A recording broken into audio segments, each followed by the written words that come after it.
Good evening, listeners. Why have I got two black screens? Oh, I know why. I'm being an idiot. Welcome, everybody, to another Component Cast show of the Elendor Chronicles. No, sorry, I clicked the wrong Gourd. There we go. Shane wasn't showing because he wasn't here before we had NPC Gourd. Welcome to another episode of the Elendor Chronicles, brought to you here by the Component Cast. My name is Midgeman. I am joined by these wonderful people this evening, but before we get on with tonight's game, of course, we have a few things to cover. The first one is our friends over at Syrinscape. Syrinscape allow me to bring beautiful sound sets and other audio things to my players, and you can do it too by getting involved with their online player. They also have mobile and Android apps, and they're really great for helping getting, sound effects to your TTRPG table. You can try them for free at Syrinscape.com or following the links in our panels below. The other thing that I want to cover tonight before we get going is us. So we actually have not only do we have a patron which you can join to support the channel. There's actually been a recent Patreon post on there talking about something that we're going to be covering a little bit more heavily later, and I know some community members know about the super secret, not so secret certain server thing, but that aside, we also have a merch store, and if you really want to help us out, one thing you can do, and if you want to get something back yourself, you can go over to our merch store and hit up some fantastic designs. We're actually going to be sharing tonight, and quite nicely, he's also wearing it, but Shane's picked up some merch, and it looks freaking amazing. I know it's a little bit narcissistic of me to be like, hey, I like my own stuff, but Shane sent me some photos. I was like, oh my god, it looks really good. So yeah, go check out the merch store if you fancy picking up something Component Cast. As a note on that, because Dracoga Nights is coming to an end, there will only be a limited run on Dracoga Night stuff. So if you wanted to get some of that and you haven't already, make sure you pick it up. Anyway, yes. Without further ado, I think it's time to get ready and start tonight's broadcast.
Okay, we are back. So, without further ado, who would like to give us a recap this week?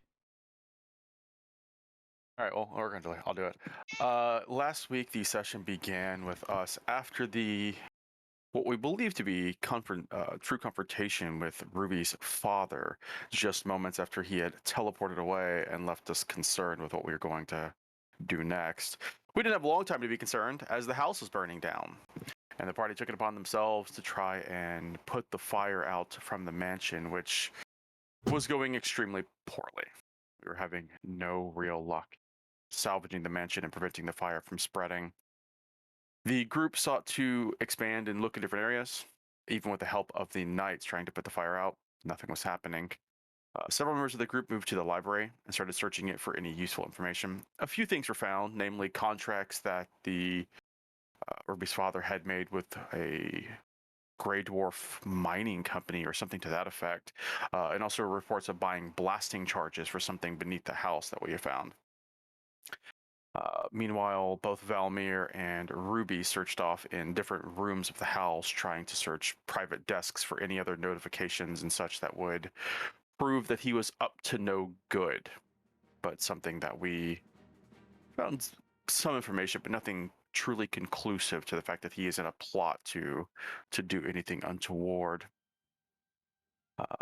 We tried our best, but unfortunately we were unsuccessful, and we had to retreat out of the home. We rested on a nearby hill to watch the house burn down itself, and tried to put together the pieces of information that we had, namely searching for where this might be, using a map of the local area to see where it might have begun. We did confirm that there were depth charges within 1,000 feet of the house, so presumably there is something that is going on beneath the house itself. Ultimately, we decided to make our way in to try and speak to the camp itself when we discovered that Ruby's father was still around. And as we moved in, it was revealed that he was waiting for us, and that the charade had been that we were not the ones who had attacked him, but rather a group of adventurers, and we had come to his aid in an attempt to apparently either save face around the knights or the other lords. We went in, began to speak, and as the hostilities were slowly rising, everyone but the Duke and the Ruby's father herself were dismissed, and we realized that the Duke was in on the plan, and he expressed his surprise at our apparently unwilling stupidity to quite literally walk into the lion's den.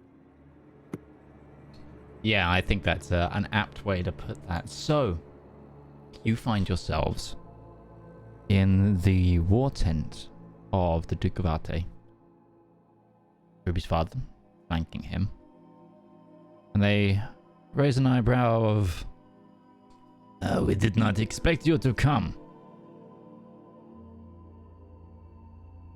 Please, take a seat.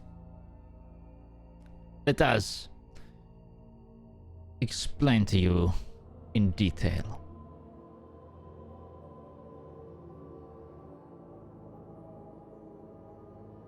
As a note, Zedaar is just standing there. Assuming he's just switched to common, because obviously we don't speak Yes, this is in Theonian, yeah. Yeah.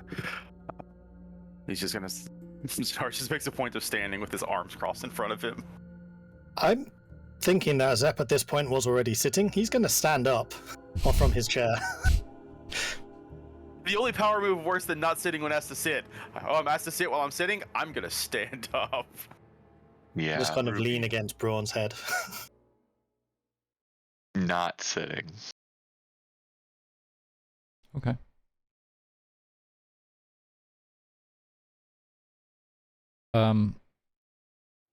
You want to give us answers? Then give us answers. You want to give us the spiel? Then give us the spiel. You spent too much time in Letteringsland. Good use of the language.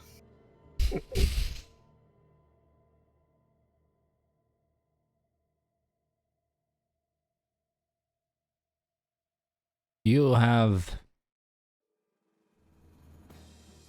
uncovered what you think is some sort of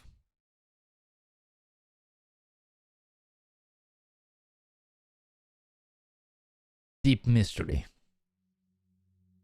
And yes, it may seem as such. But I do not think you have the full story. Just to clarify, this is the Duke of Eight talking, not Ruby's father.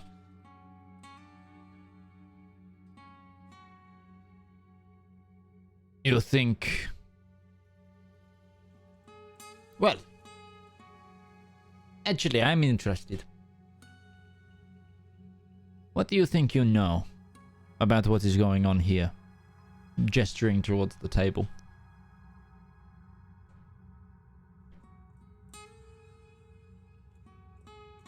What's on the table? It's the tunnel maps underneath the Correct. land.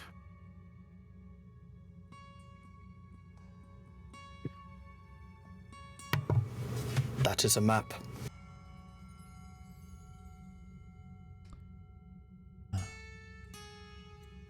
Well done, genius.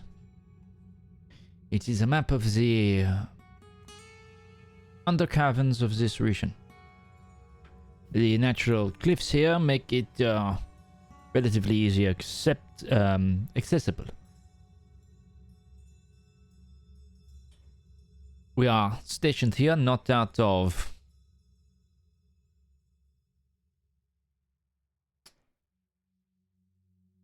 loyalties or personal preference, but there is a direct route here to the Underdark. Specifically, connecting to a disputed area within the bay. A certain disputed area. The account here informed me you're quite familiar with.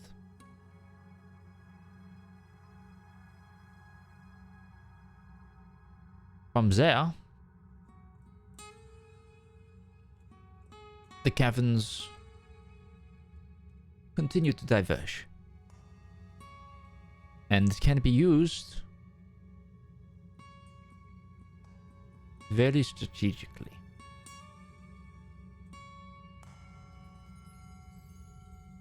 Do you plan to invade the Eladrin through the Underdark? If they are not already thinking it themselves, then I am. However, you may have also come across other plans of ours.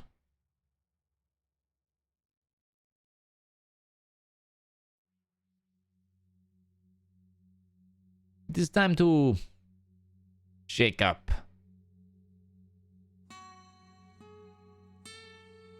the dynasty's grip on Offley. It will make it far easier.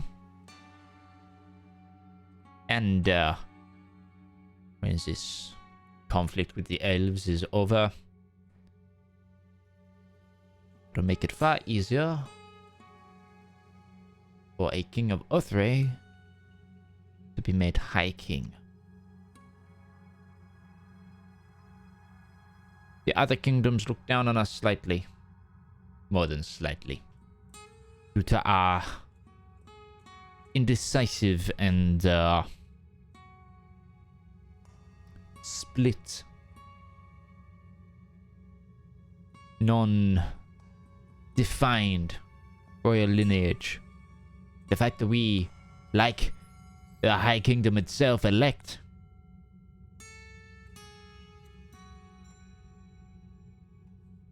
Othrey deserves the control it should always have. And I intend to make it so.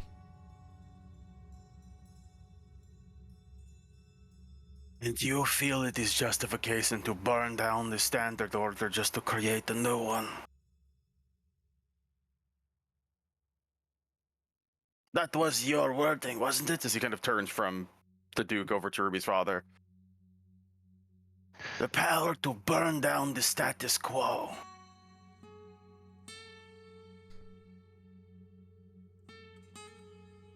Whilst Edward here can be fiery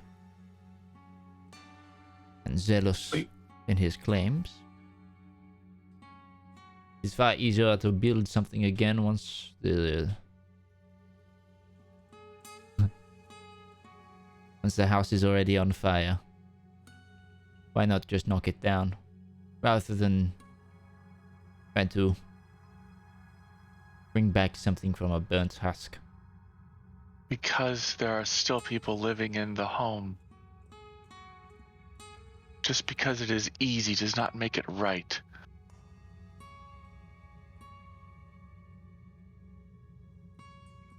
How many hundreds of thousands would die for this plan?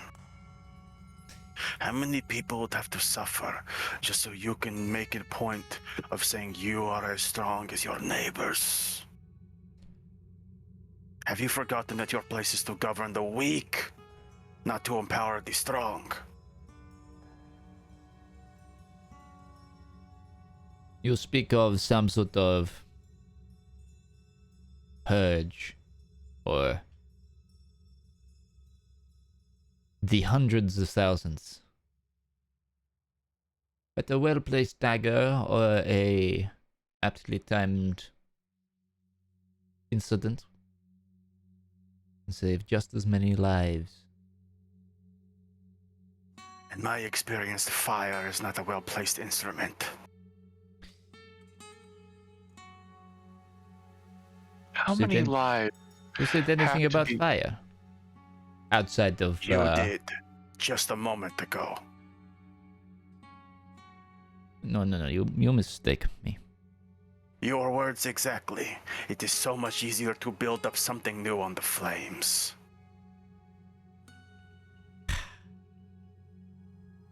Edward, they are caught up in synonyms, and How many lives have to be lost before it becomes wrong? 1? 10? Million? I am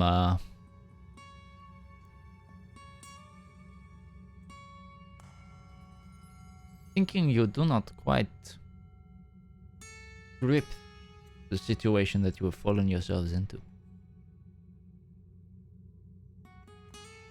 You plan a coup. Correct. During Good. a time of war and uncertainty. And you're Well, if the Telling us. correct.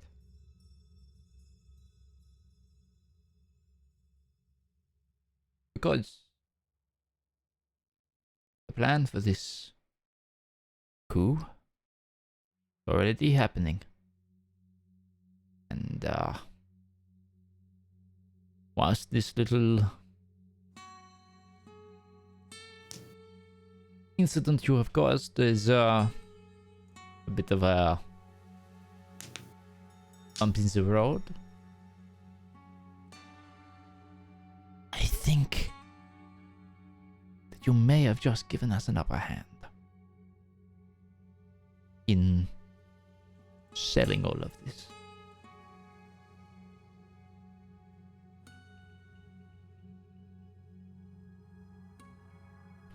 So, I'm going to give you an opportunity here.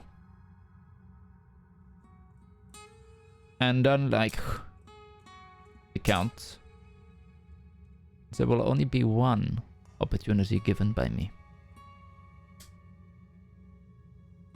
Either you leave here, and trust me, once you leave here, you will never come back. Or you come here right now. Think you can stop whatever you want? I'll let you try. But it will take me a lot to be merciful.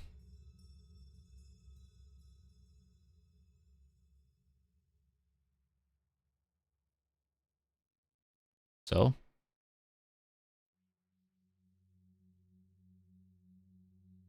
This is how you say over to you.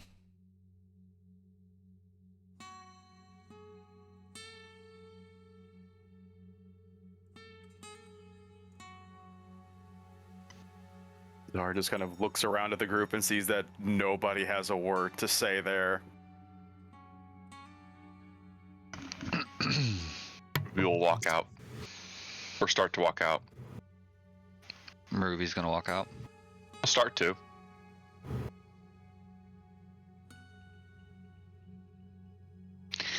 I'll turn and...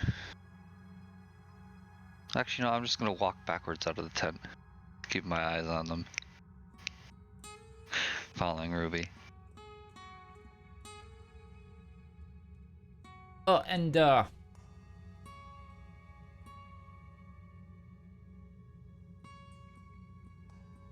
Miss Sunderstar and any of those of you are still looking at the Duke.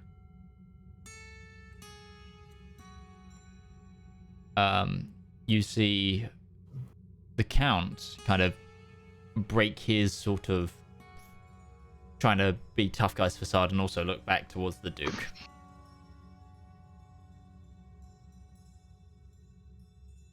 Turn. I do hope you at least speak to your mother before you leave in some way. I'd hate to think I'd hate to think of the stress on a woman in her position if she found out that maybe her daughter caught up in a house fire. The stress of losing a home is already enough.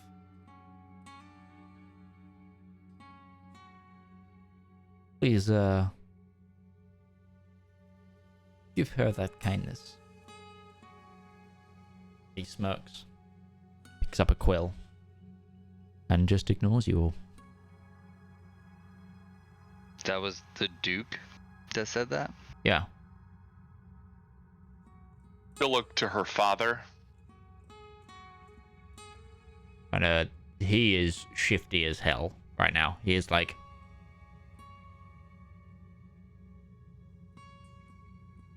Supporting the family, huh? And she'll leave.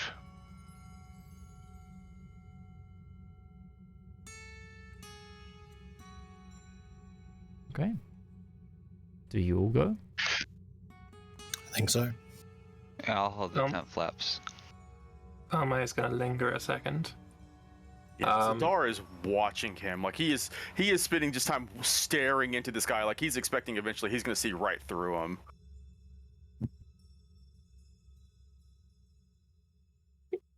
Said you plan to go through the Underdark to invade the Eladrin. Ew. Do you have already an idea of where you will be coming out? We will be coming out wherever the... He looks at you. And really looks at you. Ah. I see there is more than infernal to your heritage. Yeah. Thought the hair would give that away. I've seen many a tiefling in my time is they come in a wild array.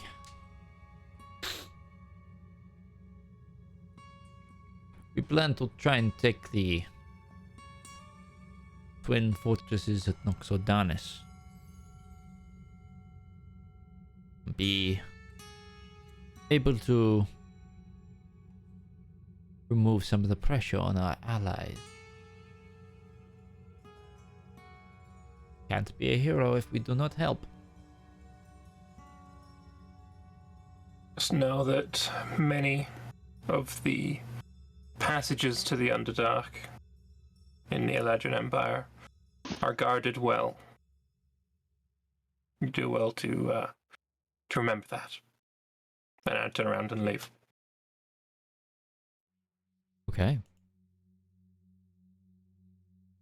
Zedaar is just going to say something in Draconic. And what he says is, when the gods painted the world, they used broad strokes, and the world was as sand for them to sculpt. And yet even they could not have a fathoming of the effects they would have on it. And if the gods could not see what would come of their actions, how could you? And Zedaar will walk out the door after that. And as you leave, Zedaar, Edward comes back in Draconic at you.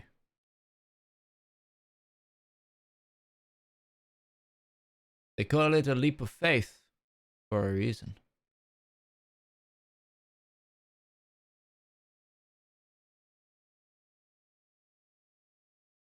Okay. So, you find yourselves now out of the tent at the center of this war camp once again. Oh, you'd like to remain? Want to be, well, what's Zep doing? Zeb followed after Gourd and Ruby. Okay. Darius will wait until as Zedaar leaves and that exchange happens, and he'll pointedly look at the Count, who I'm assuming is he still shifty and kind of thrown off a little bit? He was a little bit thrown off, but he's kind of regained himself now that Ruby's gone. And regained himself. Okay. Darius looks at him, make sure he knows that he gets that eye contact, and goes, "You stand there because of mercy. If we come to blows again, you know it'll happen." And he tosses 2 copper pieces to him to put over your eyes when it happens again. And I'll mark down those 2 copper pieces gone. Okay. Imagining as he's saying this, he's just rummaging through his pouch for like the smallest coins in there. Oh, you're making a lot of assumptions that Darius is so not competent with stuff. He hadn't already thought of that like 5 minutes ago, and he's just had the copper pieces in his hand. Very nice. Okay. So, Darius, you finally leave the tent as the coins clamber down on top of the map that's left on the table. And then, as you do, the tent flaps close and you are found yourselves in a war camp.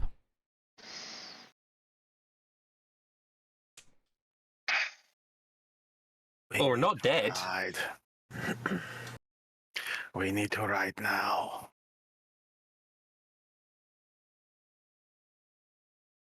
Yeah. Okay. Let's go see Your your mother mother. is here. He's in Ate, I believe. Yes, DM, that's where the aunt is. Yes, correct. She's in Ate.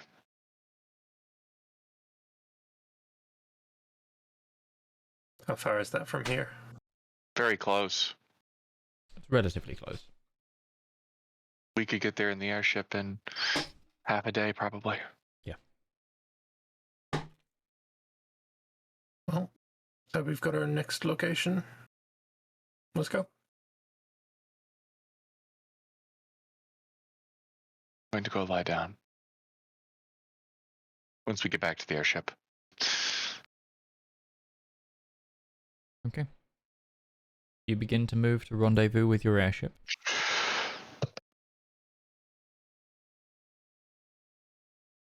Is there anything anyone is doing before then?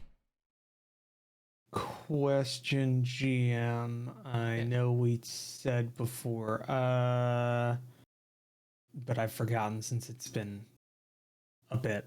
It's been 2 weeks. The Renard Company compliment that's coming down. Renard Company that's coming down. Who's leading it, and how long ago was that message?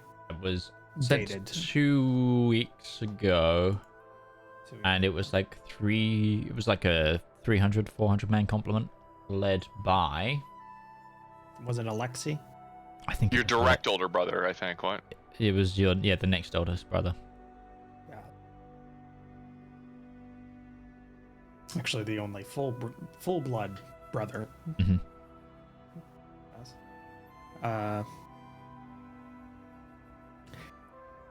Given my understanding of how we would normally transport that complement of men, how long would I estimate it would take for them to get here? From... Depends on where they were stationed, but anywhere but in the next week. Probably.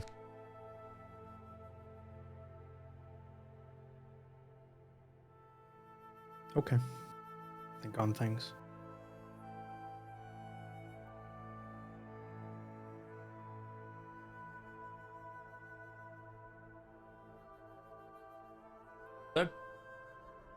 you make your way back. And after about an hour's ride, oh, not an hour's ride, sorry, it'll be an hour's walk, a half hour's ride, you are met at the cove where the Skyfire is sat slightly below the skyline, so it can't be seen until you get to the edge of it. A plank bridge has been put from the side of the cove to the top of the balloon as requested.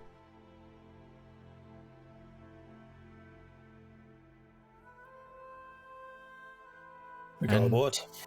Yeah. You go aboard.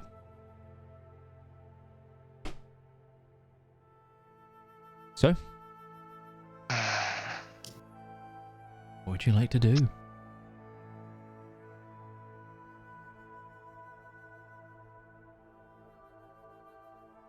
I'm sorry.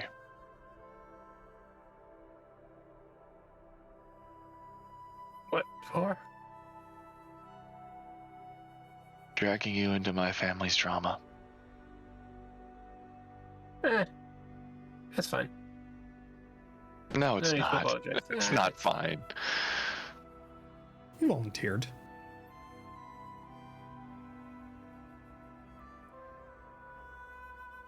We did volunteer. But this is not what I expected. A replacement doppelganger seizes for power. A desire to burn the fucking world down to replace it with him in power. I didn't imagine that.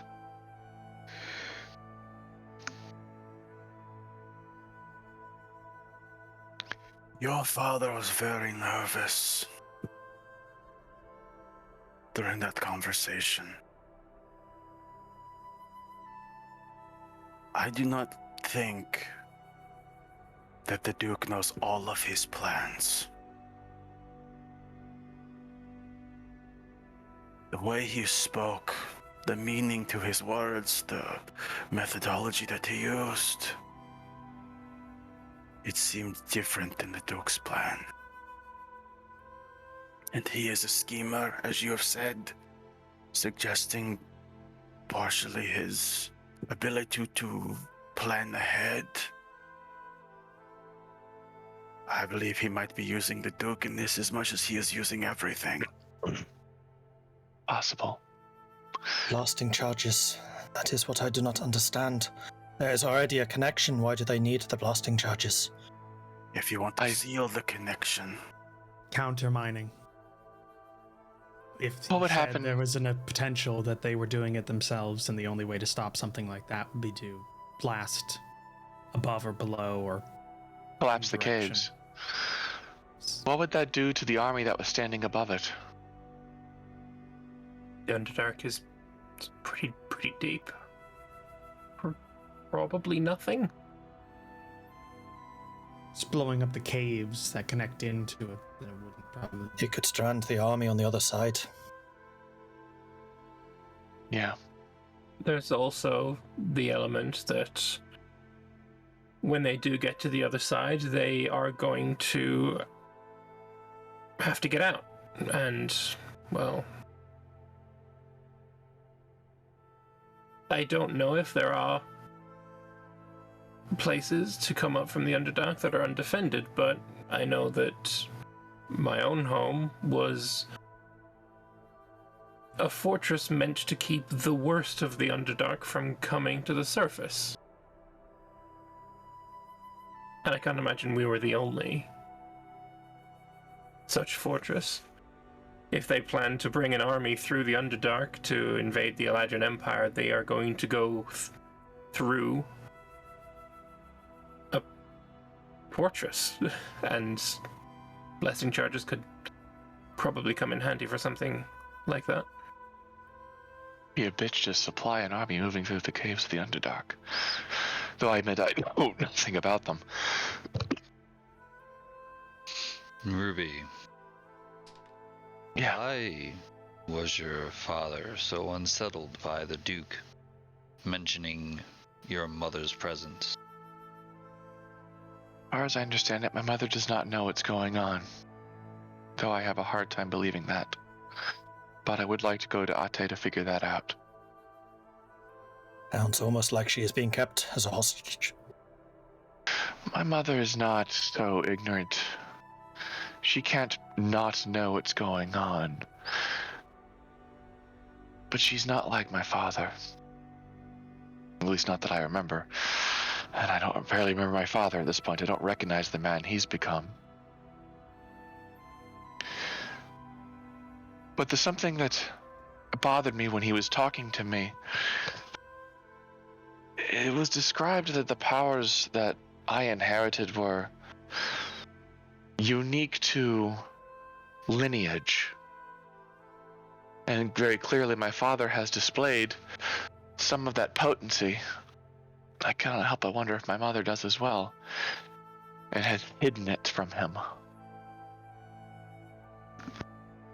Does your family have a history of keeping it in the family? I have no idea. I wonder if there would be a way of detecting it through technological or arcane means.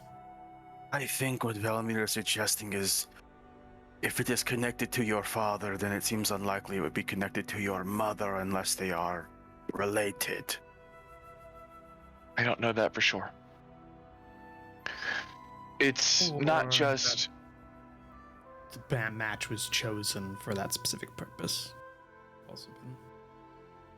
Nobility gonna noble. I was bred to be who I am. It is entirely possible if there were some eugenics involved.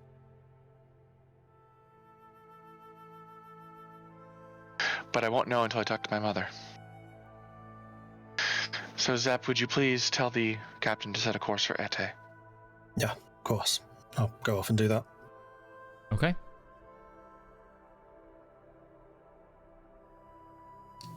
And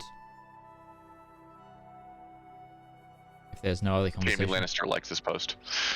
if there's no other conversation to be had, your ship begins to pull away from the hidden location out to the sea, and then turning and banking towards Ate.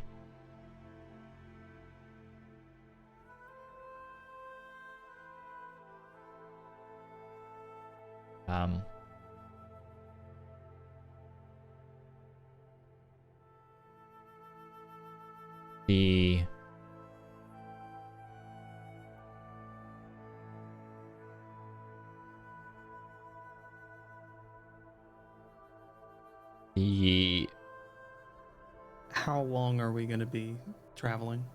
better part of half a day.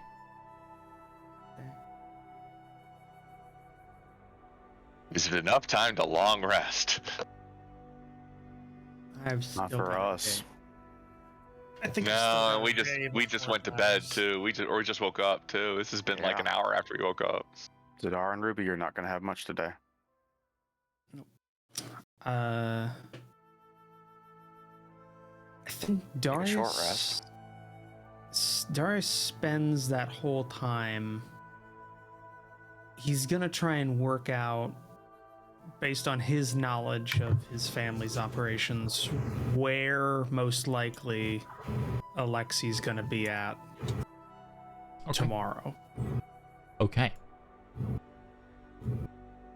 I'm assuming Darius knows fairly well where everything kind of is located, and given the fact that, if I remember right, Alexei has a wife and a daughter, so he might have a more permanent residence or posting that he could kind of... Sure. Give me an Narrow at it advantage down. history check. It is relatively hard to say with everything that's going on. 20. Okay. You surmise, because you know of your brother, he takes, like you said, he takes far less personal work and actually divvies out to lieutenants quite often when he's portion of the company go. You know he will be coming directly from the one of the family estates. His portion of which is in the Rhiannon capital.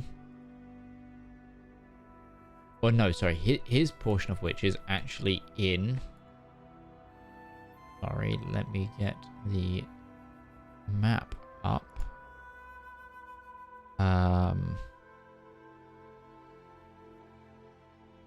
He is part of the family. Have apps not responding. There we go.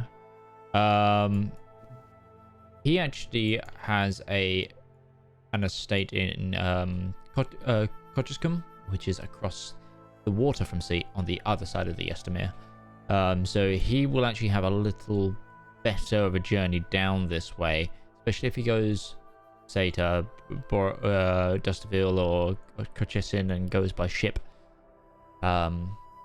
You think if he went by ship, his boats will currently be probably resupplying in Arvoy or Belvelize, depending on how far they got. If he's gone by land, he would also most likely he wouldn't be as far. He'd be at like Rathsor. Find those on the... But he's in Nardathel at this point, for sure.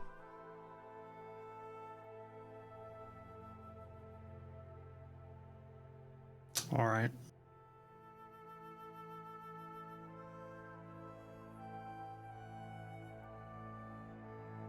It doesn't take you that long to sit and work that out. It's not your whole time. Also, for those of you who are wondering about resting, you can take up to the 8 hours portion of the resting cycle. So halfway through a recovery phase, so you can recover your spell slots. You can partially heal. So you can heal, and you can retain half of your hit die if you've spent any. What about if you can trance? Trance is, you can have completed the full 12 hours, which is you recover all of your hit die if you've spent any. But yes. Yeah. How do I get those back? Well, I will do those. I can put it on. I can set you guys to full rest. I think only I will be able to get the full rest then. I don't understand. It does seem like my father and the Duke have two different goals. Father's words were much more broad. Burn the world down, replace it with something new. He alluded to that he was serving something more than just a Duke. The Duke is much more specific. He wants to rule over Othray and keep it from being bullied on by the other kingdoms. I think there might be something there, but I don't know for sure. So the Duke sounds like he has a political motivation, whereas your father is more of a religious motivation?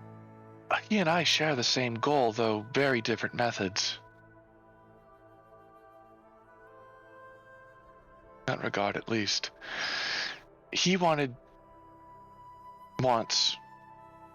Yes, you're a puppy. Right, go. He wants to... He sees this world as a bad place, ruled by people who are unworthy. It's reminiscent of the lines that were spoken to us by the Eladrin and their motivations to bring back the times from before the king when that never was.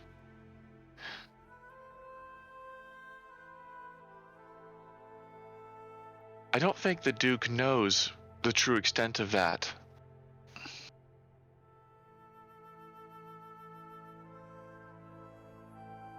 He knows that he knows that my father is up to something. He can't be that dumb. I think they're using each other. You were right in that regard. It's just a matter of who comes out on top at the end. Who ends up double-crossing who and winning?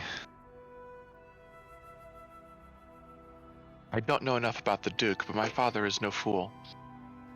He will be 5 steps ahead of where we think we are, mostly.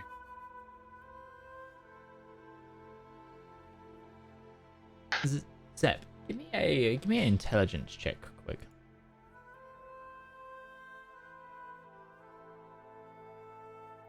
One intelligence check. That's an 8. I think that suffices because I think you gave them to a random knight. But one of the things you grabbed from the library at the Count's house was a collection of Narthelian and Arthurian history. Did you give that to the... Am I correct in saying you gave that to a random That's knight? what I kept for myself. That was my cover right. that I hadn't just looted this place of other things. Okay, you kept that one. Okay. Well, you think about it. And book 8 of this series of 12 that you picked up does happen to be on genealogy.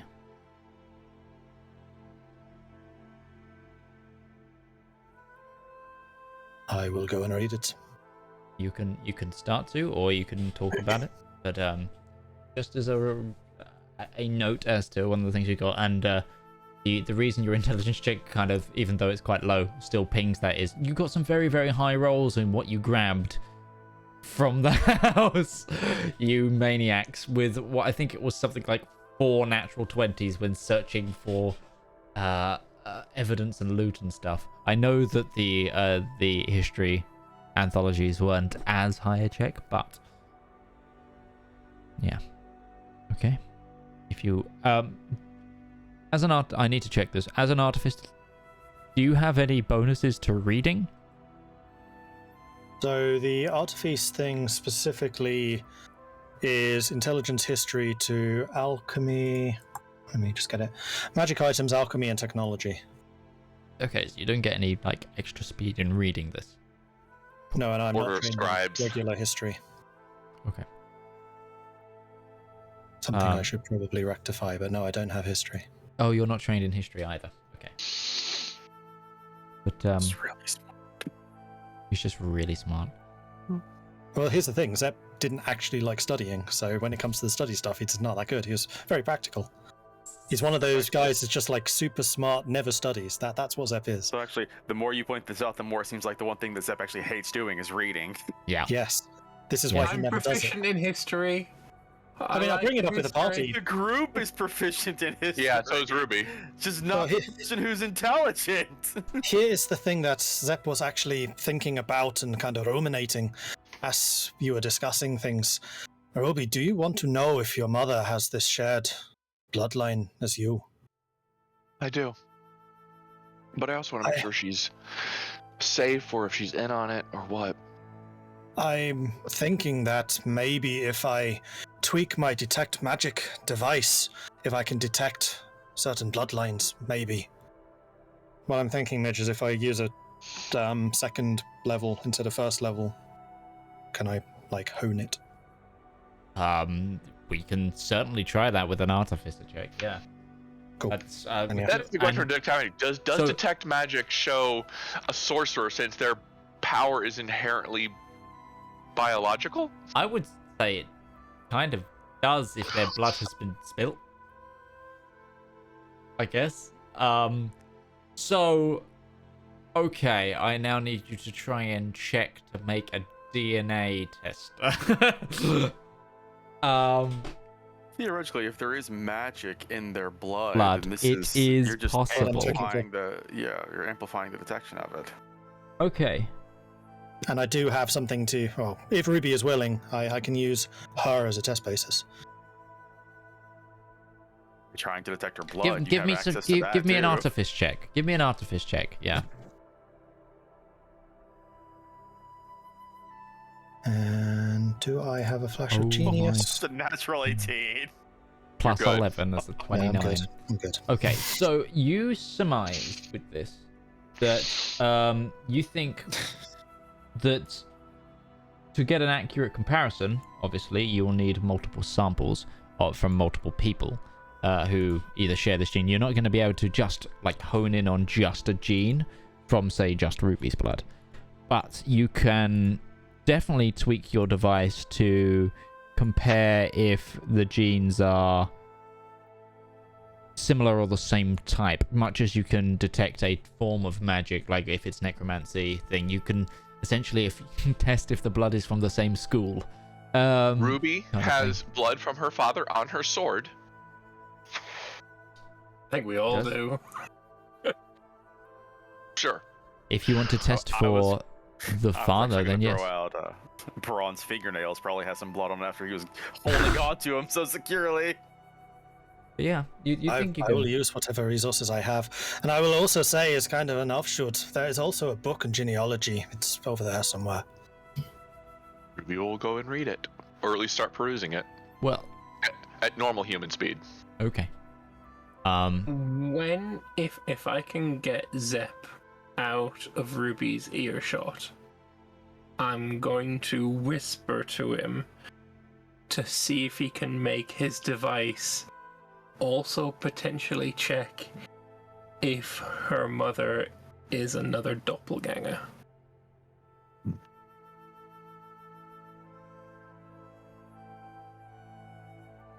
If that's possible. Well, it would detect if they don't have that shared blood. Very true. Like a tool. I'm gonna make sure that Ruby doesn't hear me say that. Sure. It is a worthy consideration, one I had considered myself. I mean, Ruby's probably reading a book, but if she hears her name, she'll look up. This is a big ship. You don't have to be working in the same place. This can be in my workshop. There is a door. Okay, so Zep, give me another artificer check, and Ruby, I will say, however, you won't be able to, you will have less of a chance of finishing that book, or at least the certain parts of it, if you are helping Zep by providing your blood.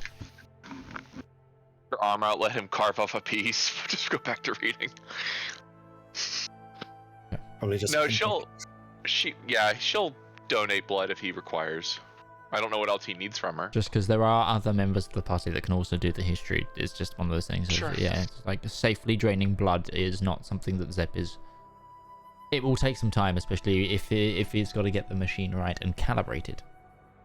Is he proficient in medicine? Yeah, so Zedaar will probably be quite adept at taking blood. Zedaar might be, yeah. You got any leeches, Zedaar?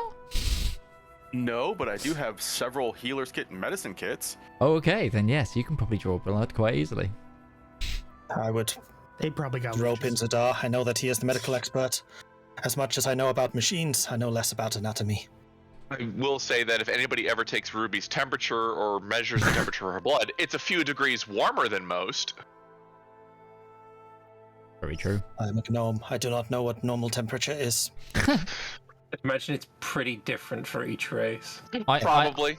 I would guess then that the book is left in the hands of Valmir.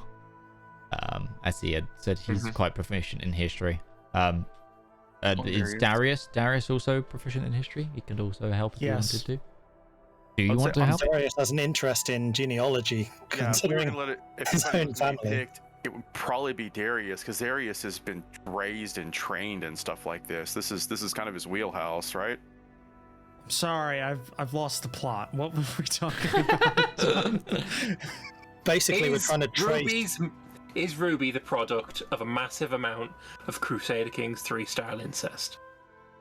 Is what we're looking for. Right. Why would Darius know? There is a book of genealogy to read. Right. Okay. Given your expertise and knowledge of knighthood, this is all in character. Darius is not here right now. Okay. Yeah. Whatever you need me to do, I'll do it. Okay. So, Darius and Valmir together can make me 2 history checks at advantage. Okay. Deal with this first. The downtime time. 21. Well, Okay. they're enough strong. There we go. Okay, so Darius, you skip to the portion about It's funny. You go off to do your work, and then you come back into like the mess chamber where everyone's been discussing. Ruby, Zedaar, and Zep go off like with like tubes, and like Zep is already fiddling with his device, and then Valmir just plonks a massive tome in your hands. It's like, we need to read this. Gourd is just sat in the corner like.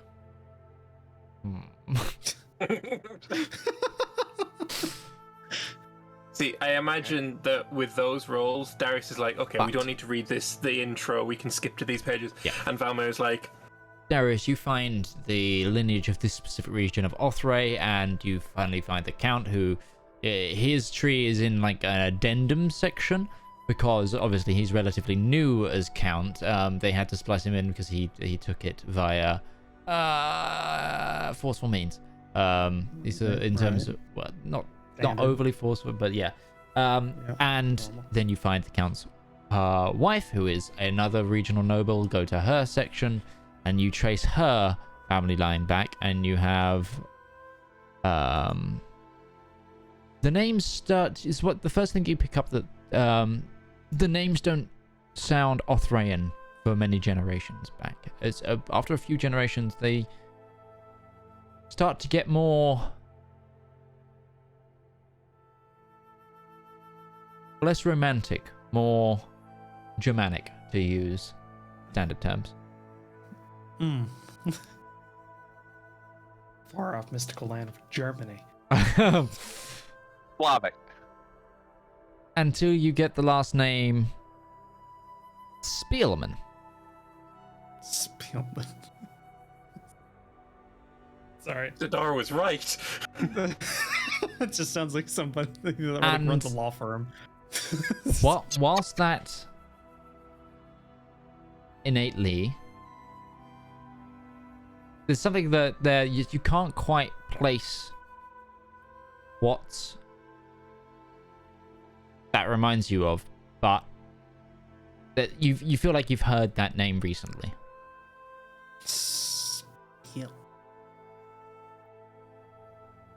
Can I make an intelligence check or something for like,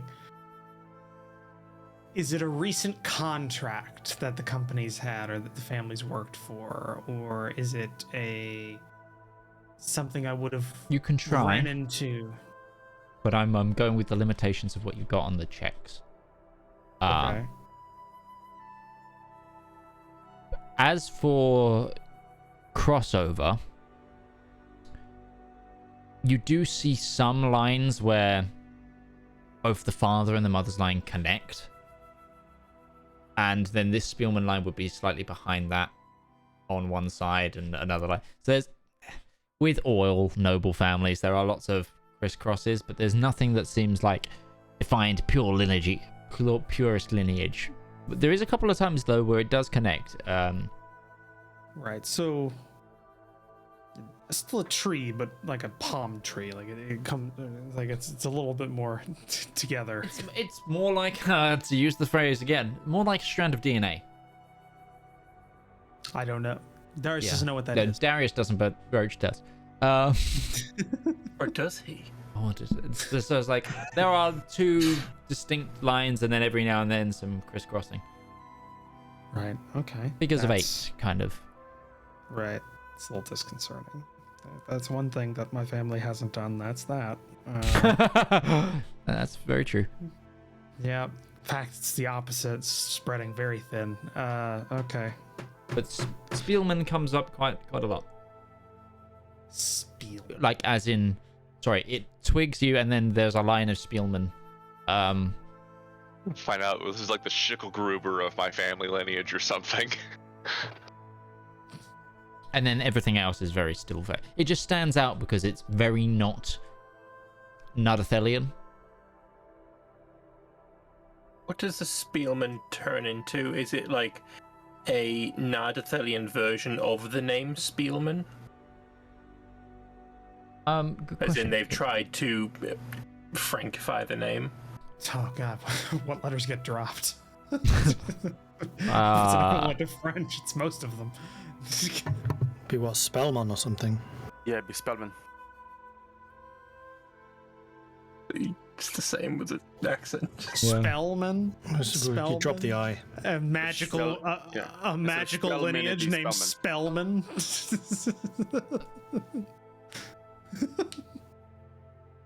Depends what talk is in French. It actually changes completely after Really? that line to like augur for a little while. So it goes from Spellman to Augur. So something to do with divination.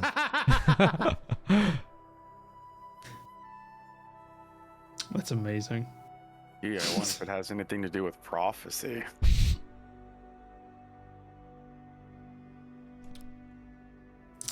Does the name Spielman twig anything for me? You If we're can doing this both together. try to make a. We can make one more history check at advantage, and I'll see what comes The up. 12. So one of you roll, and we'll see. That's, that was totally Why? an 18, but it was. you said Okay, one of us I'll roll. allow both of you to roll once then, just for niceties. Because I was asking if it twigs anything for me. We've It already doesn't determined twig it anything doesn't. for you. Okay. I like history, but I've got a shit memory. Well, I would also allow straight intelligence with this one because there is something that That's anyone, worse. I don't. anyone do for the party could pick up on this. Yeah, I'll do an intelligence check. Anyone in the don't have- party could pick up on this? I don't It's have specific proficiency in bit, yes. intelligence, just in history. Natural 20. Okay, Darius. There is a. Oh my god, that's two natural 20s on I that. mean, Ruby's not in the room. But Darius. Hurry, what's Spielman? Oh yeah, it's Darius is going, Spielman, is it contract is a thing? And then when he says contract, he goes, okay, what have we done recently? You remember seeing a large painting in the Iron Duke's lounge of his wife. Of a Lady Sophia Spielman.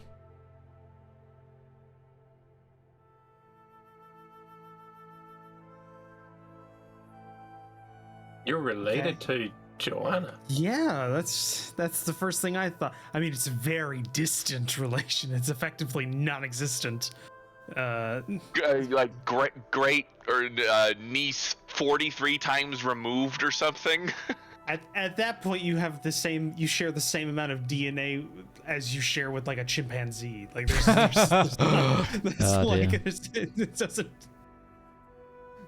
it doesn't matter at that point. But it's weird. I mean, it's weird. I mean, technically, we're all related at some point if we go far Except for enough back. Zedaar and Gourd. I think we're a little removed from that Yeah, timeline. obviously. Yes, that's what you get.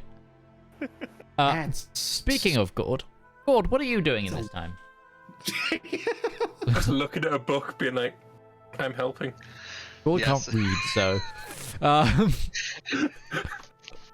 Was that book in Theonian, by the way, or was it in Common? Because we got it from. That was in Common. That was in Common. Okay, just It wanted to was. double- It's like one of those mass-produced. It was a collection Got of it. histories kind of thing. Just wanted to check. Sorry. Gourd, well, I'll be going after hanging out in the mess hall a little bit, watching them go through the books and kind of getting bored and whatnot. I'm gonna go and go to that shrine and just kind of meditate a bit. Okay, sure. And that, just kind of hang out there for a little while.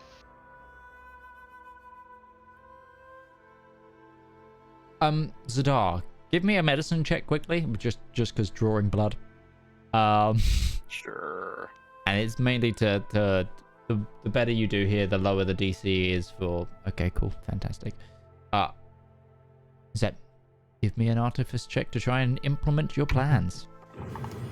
I already did one earlier, which was 24. Ah, okay. Okay, then... And you know what? I'll flash a genius at 29. Okay. This matters.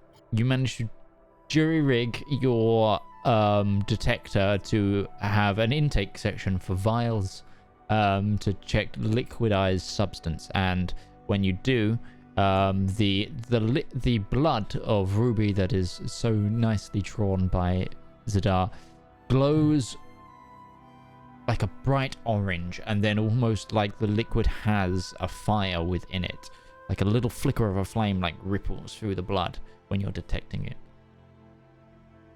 And in Ruby's case, there is like 2 heads to the flame, and then you carefully try to extract as much as you can for one test of the Count's blood, and you put it in. You get the same, but instead of an orange, the blood glows like a yellow, and there's only one strand of flame.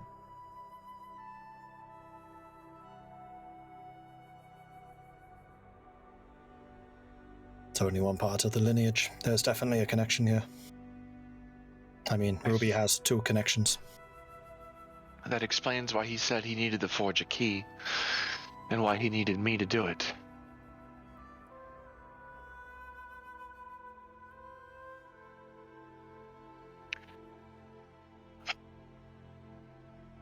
If you can get a vial of your mother's blood as well, somehow we can test that too.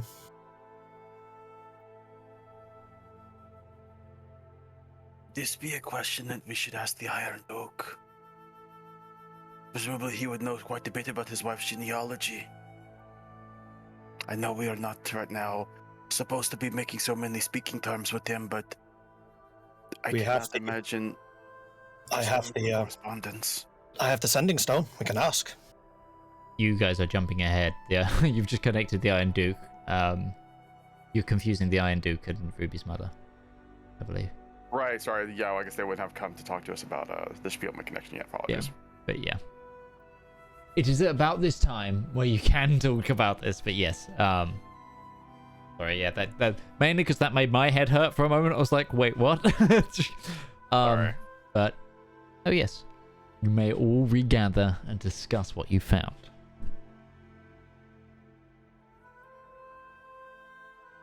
So, having tested the blood samples that I was given, Ruby, you are definitely the result of 2 separate lineages which give you this pyrokinetic power. More than this, I cannot really say. When I tested your father's blood, there's just the one connection, so it is weaker than your own. And if you can get me a vial of your mother's, I can just test it in a similar way to see its potency. Well, hopefully she's amenable to it. That will be up to you. Nothing wrong with going to go talk to her. Presumably I won't have to hide, and we won't go through the shenanigans of our last attempt to speak with a family member.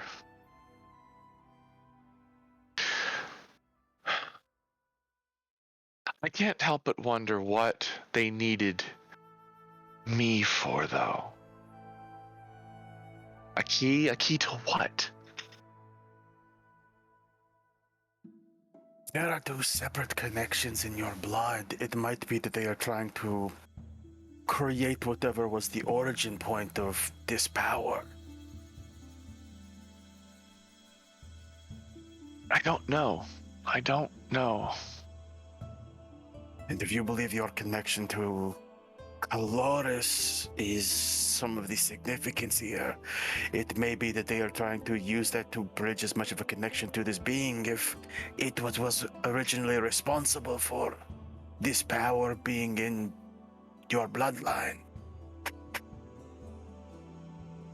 When last I spoke to Caloris, I did not get the images of what my father was ascribing to. It was much more inspirational. but still trapped. What my father was describing was far more confrontational, angry almost. It is not always that these things are given to us willingly. This may come to be that eventually we find that the reason that this Colores is trapped is because the people who took it long ago did so to take its power. It is a thought. It is a thought. But I don't think we're going to get our answers here. We should at least see what Darius and Valmir found. I bet they're really onto something.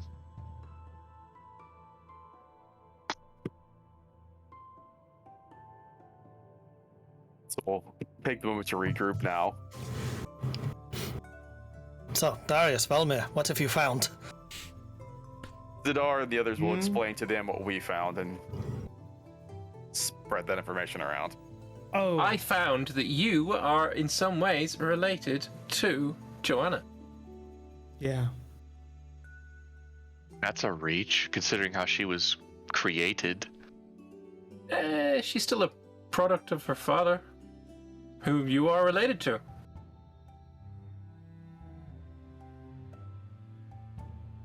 Yep, you're a very distant relative. You have bloodlines that intersect at some point way back. How far back? Oh, it's like Well, you've read the book, so it's like so 10 probably looking at generations. like 11 generations for Ruby, 2 for Joanna. 11 generations ish around there. That's So what? basically, yeah, A basically millennium. nothing. Yeah, basically nothing. So that's not. Only It's just twice an odd- removed. So How long? it's just How long ago was the king that never was in the? Read. How long ago was the king that was? So the king that never was ascended in the year 101, I think. And right now it is the year 1421. about that time. Give or take a generation. Depends on how long-lived some people were. It's true. We don't know if there were any elves mixed in or dwarves, but they didn't. Don't know. I always thought the Sunderstar name was a moniker they've adopted. It's definitely not Phaonian. Yeah. I knew that was the reason I liked you, Ruby. You're a later Unslander. Tap you on the back or as far up as I can reach. Or am I a Slapped her Rhiannian? ass. Or am I even Rhiannian? Yeah, so the lake. So if you look at the two trees, it would be about 11 generations for Ruby, and then at that same personal point, about 5 generations down a slightly different line, you'd find Joanna. Oh, There's like it's like a branch. Remember branch. that there has only been in the last 400 years. There's only been 2 rulers of Lake Rongsland. Like, yeah. Yeah, so they've been there's right, it's skewy. long-lived. She's third cousin twice removed or something. So Yeah. technically, she's higher up on the tree than you are by quite a bit, but it's As honestly, if it She's matters also at all in any linearly way. older. yeah. As you say that, So- Zedaar's gonna raise his finger. He said there was another potential. That's a Joanna shares the blood of your mother's line.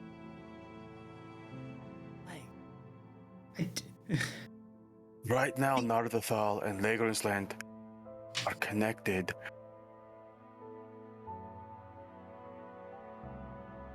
Is it possible your father stole Joanna? I think we're missing just how much time, just how far genetically, And yet, as you point Also- out, they're only also- removed by technically one generation. Joanna went missing. Joanna went missing before my father was born. Couple hundred years. That's what I was gonna say. Yeah, a couple hundred years ago, meaning he wasn't alive then. By this book, unless Joanna he's was been born using name. around 78 years ago, just as a 78. Well, either way, he's not 90, so But- unless this has been in Yes, play. directly the father could not have done it. But my idea is, if this is not something that is just happening now, if this is a plan that the family has been doing, you said it yourself that they are one for eugenics and. around 80 odd years ago. Sorry, she was stolen 75 years ago. Yeah. Get my own numbers Yes, confused. they are not above inbreeding and genetic and eugenics. Yeah. Though I would like to point out, if the inbreeding and genetics thing and the purity of the line is a goal, the amount of generations between you two actually makes that counterproductive. In terms, she's very far removed from the current line, like so far that it basically you have no relation. Like we would have to like chart out a 2-foot graph to chart out that. So I think it's just an odd coincidence, or maybe just a fun fact, maybe.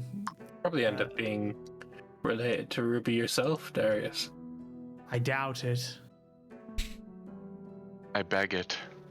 I very much doubt it, given my No, grandfather no, was a I commoner. don't think.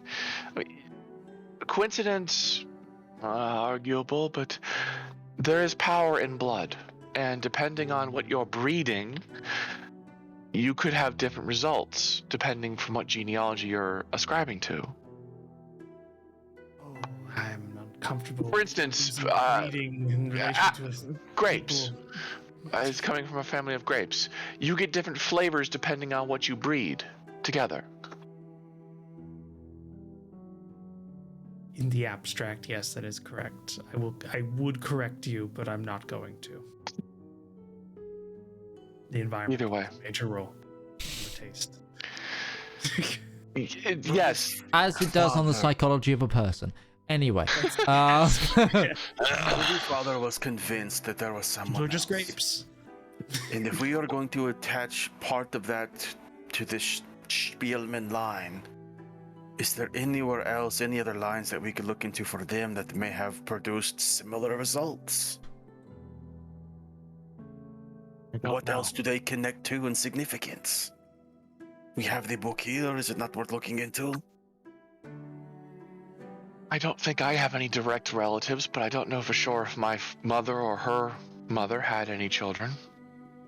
Her mother had. This line stretches down and has interconnected with yours for years. Is there another family that this has happened with? DM. what do you? So you, from Darius and Valmir's research, they did find that there was a couple of other times where the family line of Ruby's father and mother did kind of intersect. There are a few. Are there any branches going down from that, like towards the future, that were like, you know, the brother had a whole line that ended up with Ruby, but then the other brother had a whole line that ended up with a completely different family that has that same kind of blood intersection thing? Ruby's father's line is a little more direct. There seems to be a correlation between that line and only children, rather than what is standard for the sort of lineage of nobles is to have quite a few children.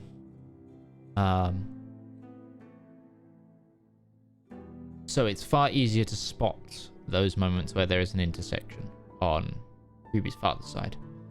However, on the mother's side, the mother's line does spread far and wide, and the thing is with the Ruby's mother's line, there is a lot of other noble families that interconnect and they come in and out like tributaries to a river.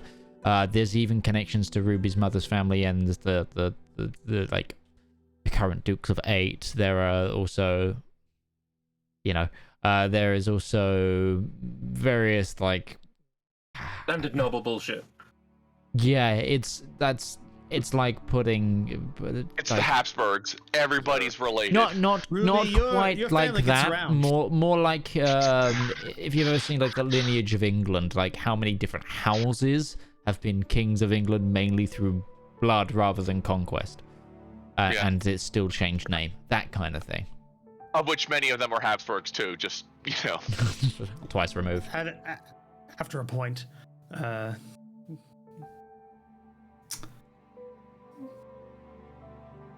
am just throwing out ideas here. We may be reaching the point where this is the information we have, and we just need to wait until we get more. it's an interesting fact. We know a little bit more about the bloodlines. Don't know if it'll be useful. At some point, I need to talk to Cloris again.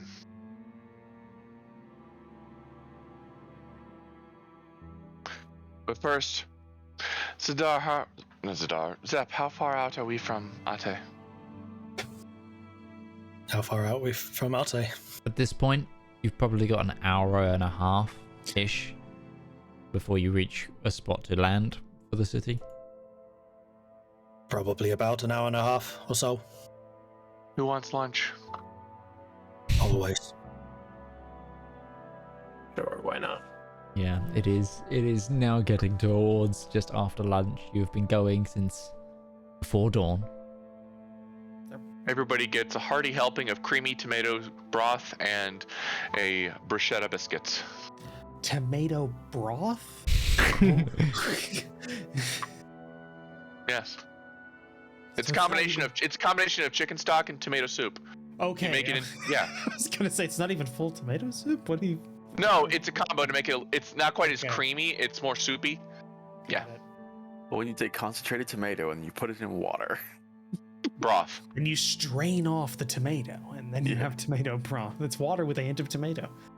When you breed the tomato with a Okay, weak okay, line of made a joke. very watery. Actually, with also just looking back on one thing that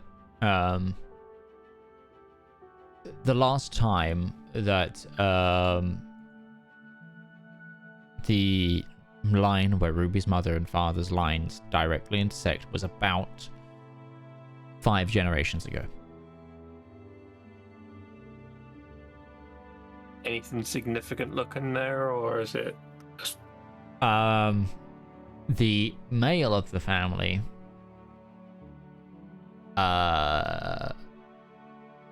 survived into adulthood. Is that a not common? The 2 female children did not. Right.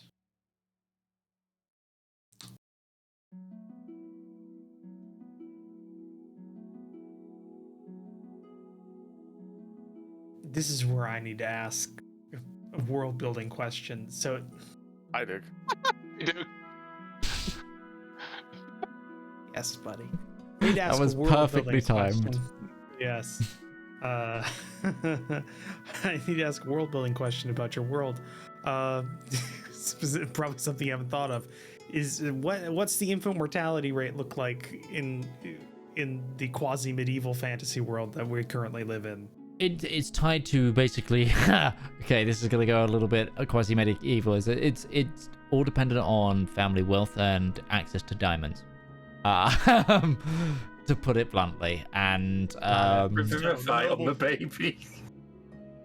Yeah. So That's it also depends on the race as well, because some have harder times having children. For example, elves. It's very, very low fertility there. I also wonder too if this is the same patriarchal determined society. Like, this is a point where the infant failure rate for males is much lower than females because the effort of producing and prolonging your son's bloodline rather than your daughter's bloodline would be more focused. There's a lot of things, but to not go too deep into that kind of dark subject It's a matter, rabbit hole. I was wondering it if was an aligns oddity. with slightly better than medieval Europe. So yes, having for a noble family to not be able to produce that, it does stand out, which is why you focused in on it a little bit. Right. Just wanted to make sure.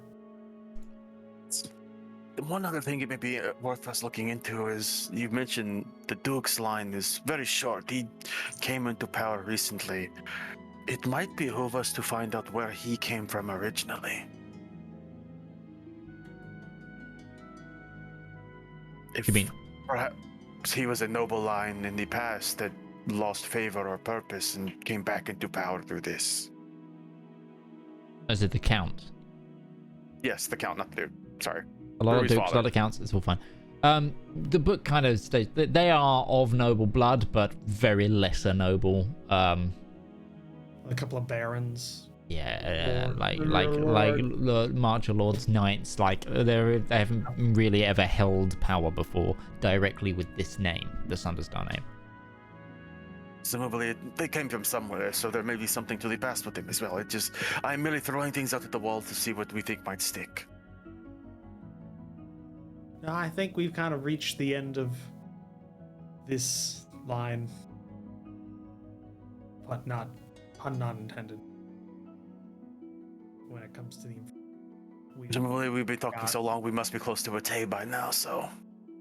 Yes.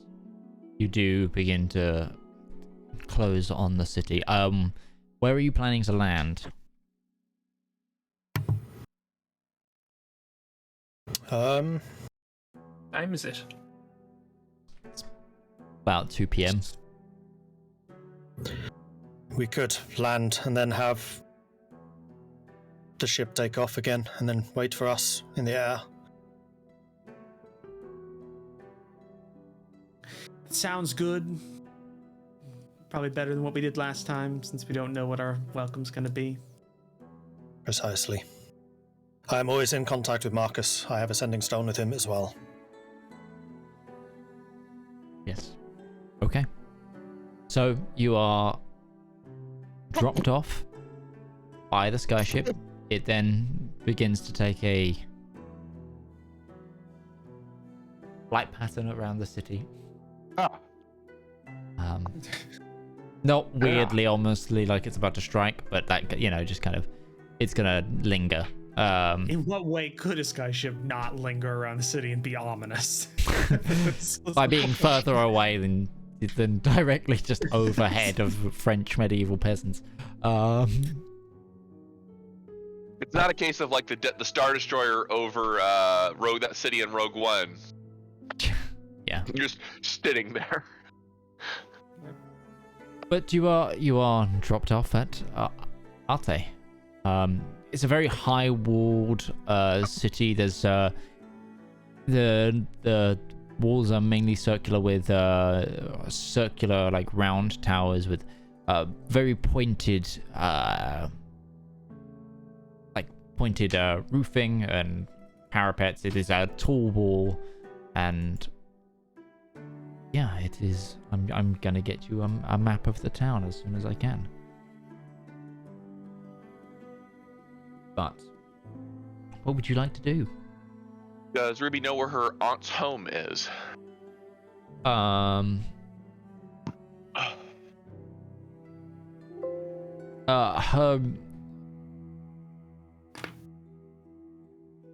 aunt's home. Give me quick intelligence.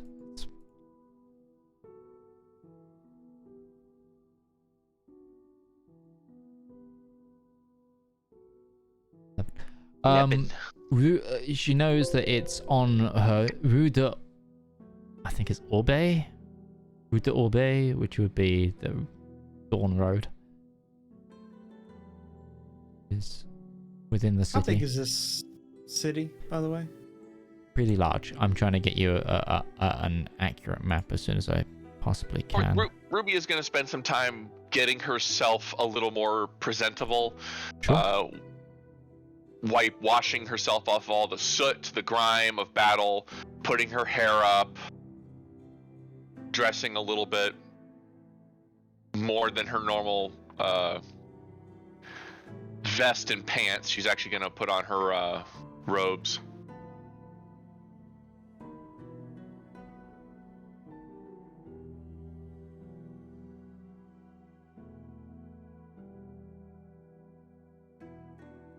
makeup, the whole nine.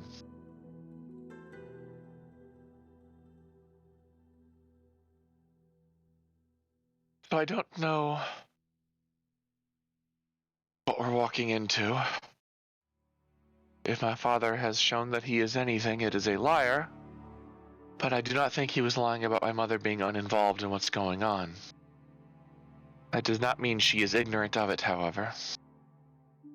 So, be prepared for trouble.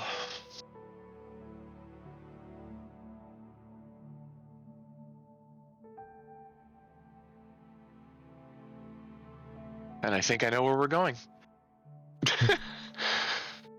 Okay.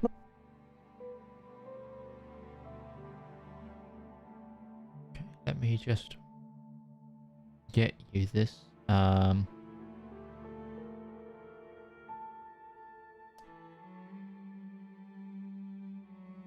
Also, Zep, if we need to drop off supplies or pick things up, this is a good town to do it in. We might be here for a day or two. Oh, if we are staying, then I would have said land, and then our trader can go and do trading things. Okay. In which case, yeah, we would find probably just outside of the city a caravan stop-off site and land the airship there. Yep. Rather than flying around. I'm sure that would have come up before we actually landed, dropped off. Actually... I just thought of it. Then yeah, I will say that we'll be staying a day, so you can make your plans accordingly. Sure thing.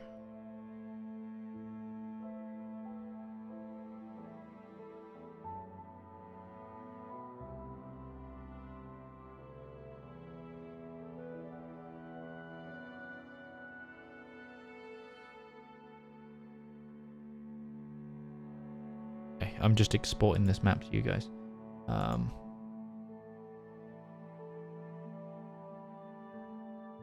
It's going in our handouts, and I'll bring it up on stream as soon as I can.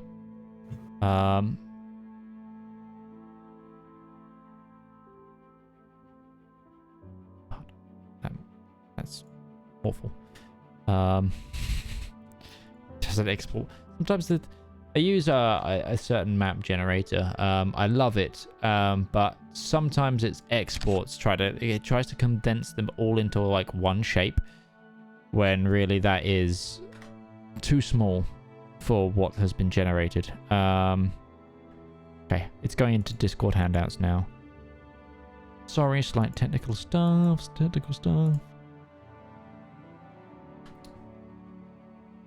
But yes, okay, you begin to trek through the city. The skyship lands. You are joined by the trader, who then splits off from you guys. Eventually, are you going... how are you walking? Like, how like Ruby's freshened herself up. Are the rest of you going armed? How are we going? Lars Gourd, carrying himself as he always is. Yep. Okay. Yeah, Gourd, I guess, would have cleaned himself up slightly and then, been walking like he normally is with... Does he groom himself like a cat? Stuff. You have not seen yet. No, I would say he would be definitely trying to scrub away, like, the burnt fur and, trim that up and neaten that out. So... Oh, the fire put you unconscious, my dude. There isn't much other fur. Had a rough day. Old kitty. I would say he mainly went down due to the smoke inhalation. Just to save face. Yeah, technically it wasn't fire, it was an incendiary cloud, so... Firestorm, even better. Yeah, it's more like scorching ash. Yeah. But go close enough to a fire and your hair will singe. I'd say incendiary cloud would probably do the same. Anyway. But he had a healing potion, so it's fine. It regrew. A good nap. After a good 20 minutes of walking through the city, you do find, Ruby, a door that looks very familiar. It is a streetwood villa, but it's definitely a noble's residence. There are 2 guards posted at the door of a small courtyard to a villa, and then there is a balcony that goes along the front of this stone-built building, probably 3 stories, and it's on the 2nd story, overlooking the street. It's like a very thin courtyard, like so much that it's shaded mostly by the balcony, but it's a familiar door. In Fionin, excuse me, sir. Yes, madam. Could you please inform the lady of the house that Anrayne Sunderstar is calling on her aunt and mother? Absolutely, madam. And the one guard goes into the house, and then a few moments pass. On the balcony, you see your aunt. Similar looking to your mother, but darker hair, slightly older. Speaks out to you in Fionian from the balcony. Anrayne, you look beaten up. Who are these people with you? And then she says down to the 2 knights, let them in. Come, join us upstairs. Your mother's sleeping right now. Very well. She'll look to the others. Shrug.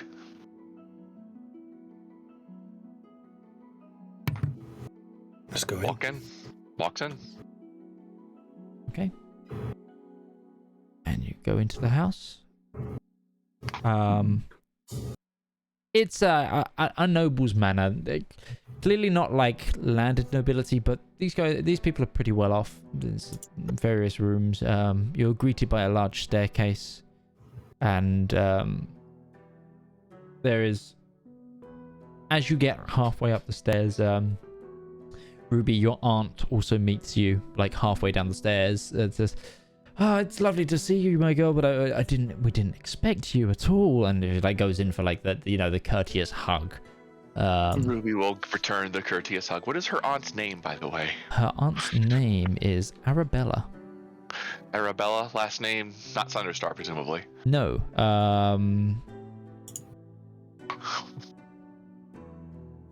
Her last name, because she is married, is Arabella.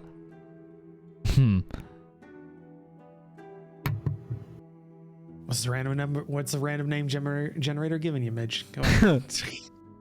Nothing good. Nothing I like. List of French surnames. Yeah. Henri. Longry. Yeah, let's go with that. Arabella Henri. Never gonna remember it. I'm never gonna be able to spell that either. Henri. Oh. Henry. It's Henry. Anyway. Yes, I apologize for the surprise and abruptness of the visit. There's just something has happened back home. Oh, I apologize. No, of course. Your mother is kind of sleeping right now. We went for a walk around the market, but in her condition, it is she tires a little bit easily. Condition? Of course, you know.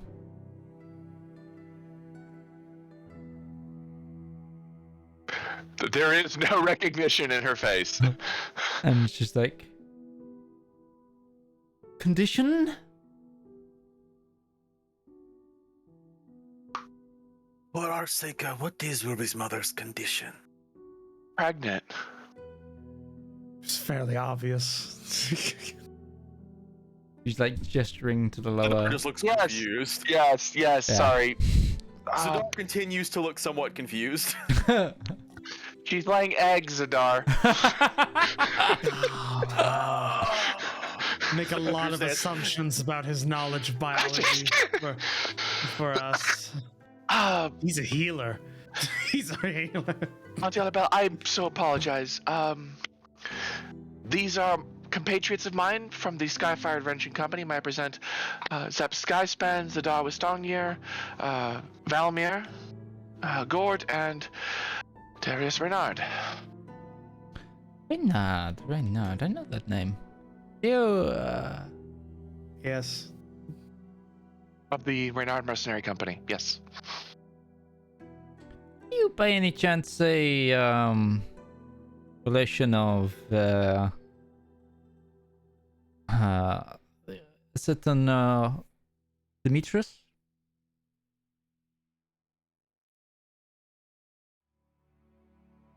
Yes.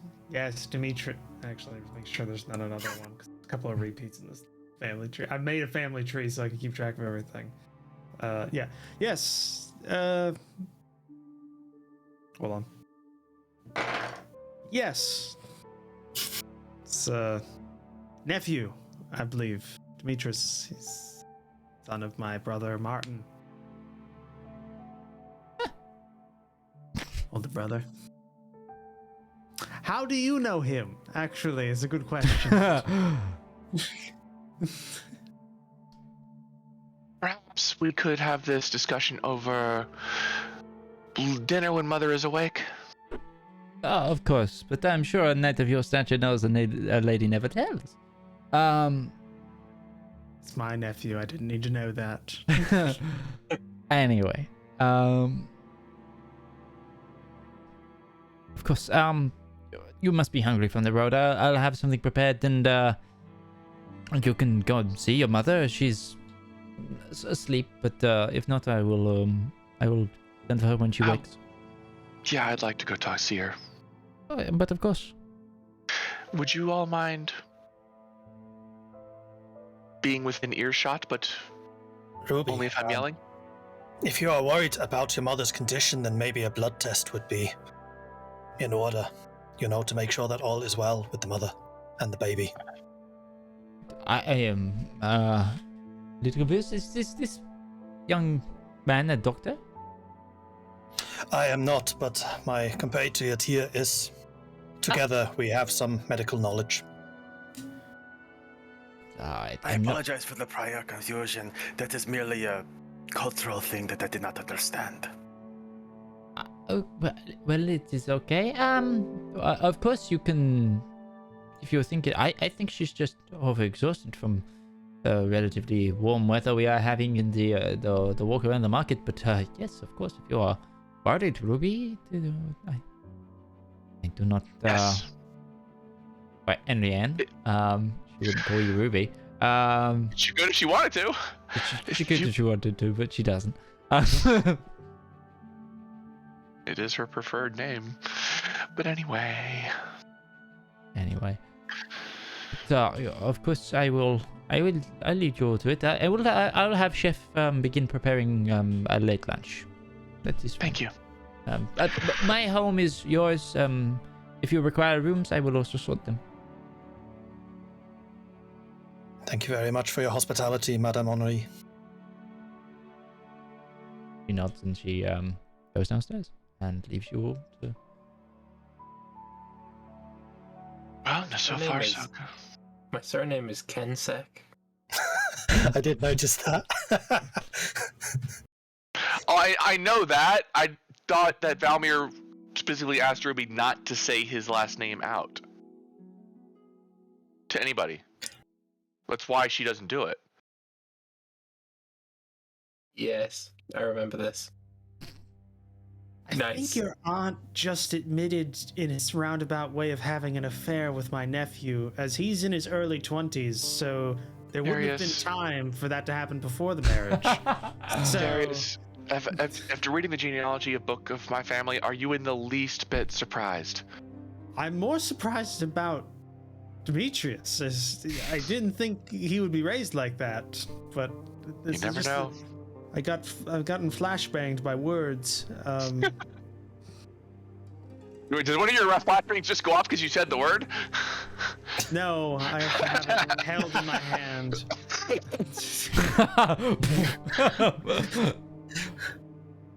Yeah.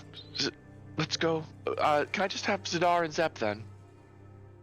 You only need Zedaar. as long as I. Well, yeah, I'll wait outside. But all I need is the vial. Okay.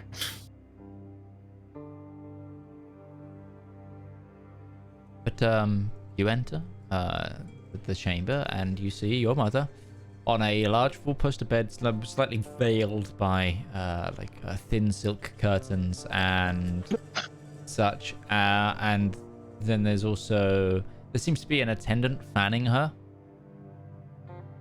God.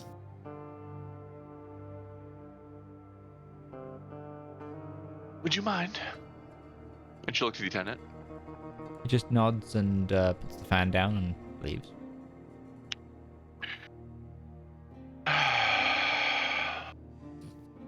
Zedaar, I can trust that anything that's going to be said in here is in confidence? Of course. Thank you. Ruby will pull up a little stool, if there is one, or a chair next to the side of the bed her mother is sleeping on. Okay. And she is still sleeping. Hey, pretty lady. Without even opening her eyes, it's just Ruby, I did not expect you so soon. Well, it's hard for me to get out of the house these days. You and your father are always working so hard. And she opens her eyes. What happened to your face, my girl? And she instantly goes into that sort of motherly reaching out to you and like... Mom. Feeling. There's a lot to talk about. And before we really get started, I do have a request that if you will bequeath me, I need a sample of your blood. A sample of my blood? What is your... Mother, things are happening. And I wouldn't know where to begin the story. But please trust me when I say this is important. It won't take long, and it'll be painless. Give me a persuasion check.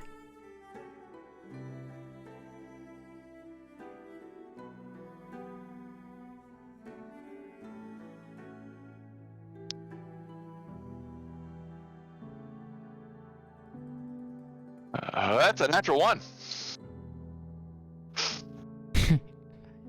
You and your father have been playing some silly games again. My girl, I am fine. I do not need to give you any of my blood. And who is this? Looks over to Zedaar, just in the room. Zedaar just nods his head slowly. That is a friend of mine named Zedaar Wystongjir. He is from Atria, a cleric of Bahamut. Every time she says his name wrong. Every time. She doesn't know how to pronounce it. Wystongjir? He will not correct her, but he flinches every time. Why is this individual in my bedchamber? He was going to help me draw the blood, Mother. I am a physician, your lady. Oh, thank God. I got very, very confused for that. Well, as you can probably tell, I am just a little tired and overheated. My condition leaves me such as it stands. Trust me, my girl, I am fine. I thought you were helping your father. Why are you here?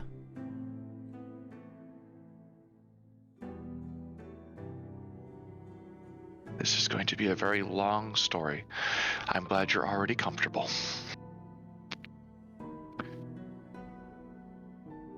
And she will begin to regale the tale of How much detail are you going into, and what are you... I could tell the story as Ruby would say it, but it's going to take a few minutes. I don't know if I want to hog up that much spotlight time. Okay, I more need to know if you're holding anything back Because He is not obviously, going to. She is going to directly mention the ritual from her father, and not let her mother get sidetracked into what happened afterwards. She's going to mention her kidnapping and brought to Retbury, how she had to complete tasks, including bringing Joanna, though she does not mention anything specific about Joanna's power or abilities, back to her father in Legran's Land, how she came here and found out that the Anrayne that was here was not her, okay. and that when confronting her father about it, things went south. Okay, I'm gonna need another persuasion check for sure. Sure. Like they did I with knew- Zedaar, just sitting so awkwardly at the door, just like, I'm here 14. for this. She sits and listens, and she's intently listening, and where appropriate, gives you the, oh, really? That's to allow you to continue the You flow like of your conversation. does Ruby get the feeling she's being patronized, like a small child would be, for telling wild stories? If she gets that early on, she's not going to continue the story. She's going to try to convince Mom, no, this is not fiction.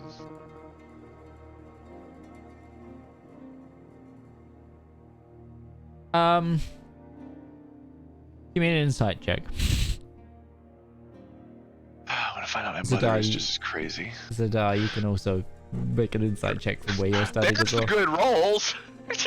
You get about 20. halfway through, and you can tell she's just feigning off as fantasy when you start mentioning doppelgangers. All right. There's Mother. no Zedaar would just be like nodding along with the story as if confirming everything she's saying. Mhm. I think I'm going to change gears in that, Mother. Have you now or ever displayed any magical power?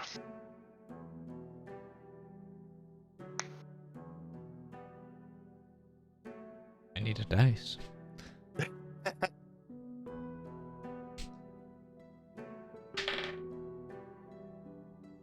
No. I know your father has. And we had some inkling that you might. Is she lying to me right now? Doesn't seem to be. Ruby's just going to twirl a little fire around her finger. Just I always knew you were gifted. I do not possess. I do not possess any sort of fire magic or anything of the sort. I barely ever get the common cold, if that is magical to you. no, just lucky. Yeah. Would you mind if I verified that? As I mentioned before, she'll point to Zedaar. We have an instrument that can detect that. You can detect if I am magical? Yes. Okay, how much blood do you need for this charade of yours? She'll look to Zedaar. Very little, your lady, not even a quarter of an ounce. And what is that in metric? Well, oh, that's a European to American joke right there. Fine. Take it. Do your little test. It is as long as you do not hurt me and my Zedaar, honestly, just to be more careful, he'll just gonna prick the end of her index finger and show like there's nothing that's gonna happen to you from this. Just a little bit of index finger, squeeze it out onto essentially into a small vial that he has. Sure. And that he will just kind of pot it and be like, and that is it. As he's doing that, can I make a medicine check? Does she feel like, because now that we know from Ruby and she says she's feeling overheated, does she feel warm? Like is her body temperature much higher than normal? Sure, when you go in, you can try and test that. Give me a quick medicine check. A 20. Okay. She does feel a little bit hot. Could be feverish, could be overheated, could be many things. It's harder for you to tell as well with how cold you run, because quite a lot of warm-blooded individuals feel very hot to you anyway. But with your time in medicine, you know that she's not normal in sort of body temperature. You mentioned you were feeling overheated. Is it something that is commonly affecting you since you have become with child? You are very warm. Only if I overexert myself. Why do I feel hot? Like more so than normal. And I'm guessing this all while you're like pricking her fingers. Oh, and as you take the blood, we're gonna go ahead and take our break. So join us in 5 to 10 minutes time, where we will be back with the second half of this broadcast for tonight. And yes, so more revelations towards what's going on with Ruby and her father. But we will see you in a moment.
Okay, so we are back.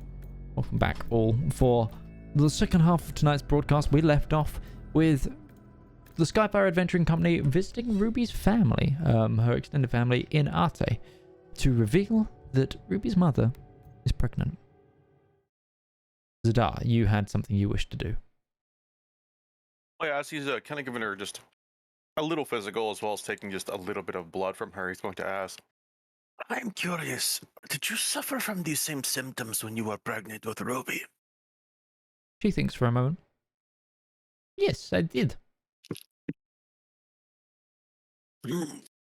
Curious.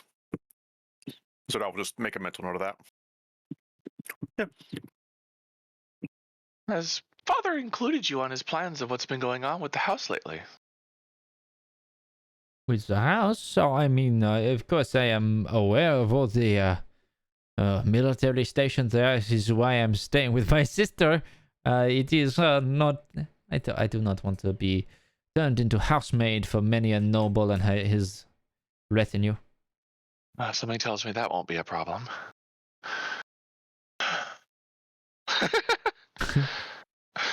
Ominous. That is very confusing. Well, again, you don't seem to be taking anything I've been saying seriously, so it's hard for me to express my story to you. Zedaar, you draw enough blood.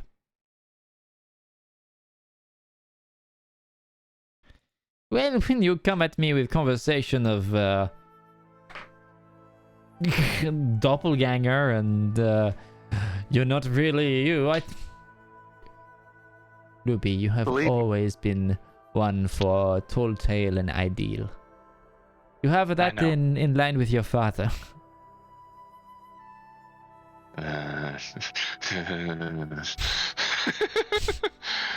Yeah.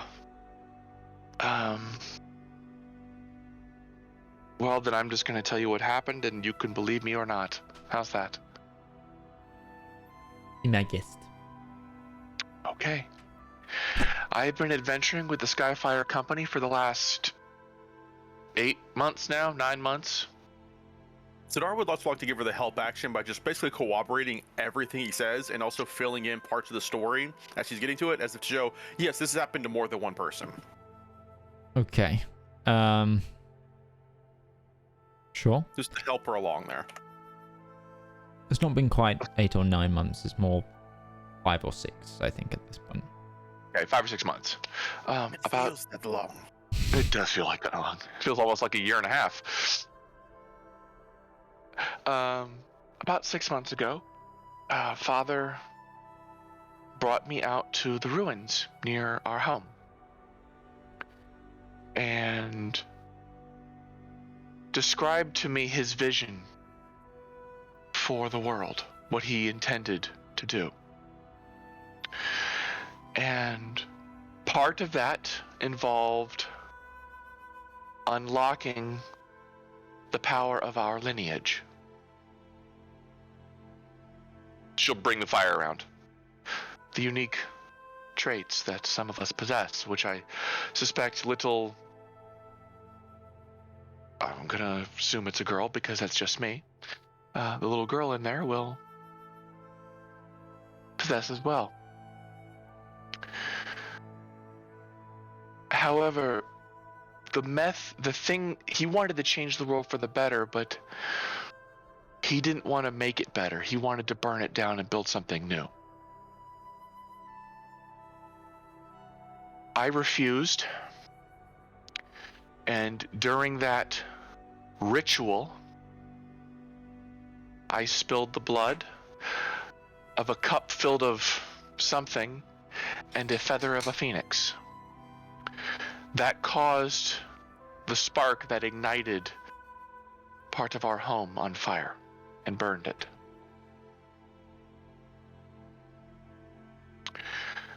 After that, I ran away. The ruby that has been there ever since,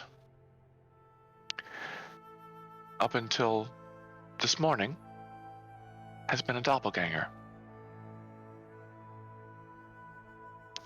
This morning, or should I say yesterday, I went home to talk with my father to find out what was going on. Only for him to confide that he had replaced me and was going to carry on with his plans by forging a new key. I can only assume, she will gesture towards her mother's belly, there is a process involved with this one. I don't know what his end goal is, but given what I know of his motives so far, we tried to stop him. The house was burned down in the process. Father tried to kill me and my compatriots. And has been conspiring with the Duke. Though I don't know how much in bed they are.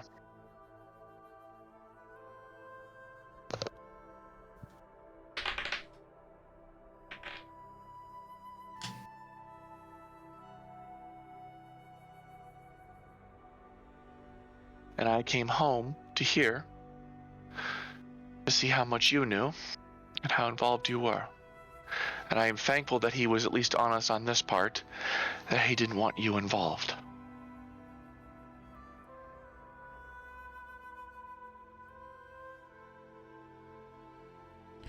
A visible tear appears on your mother's cheek, which she then stifles and wipes away.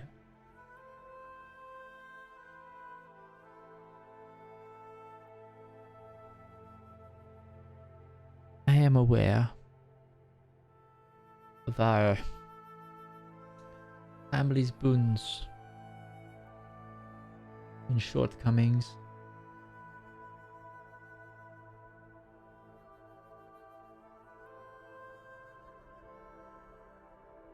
He told me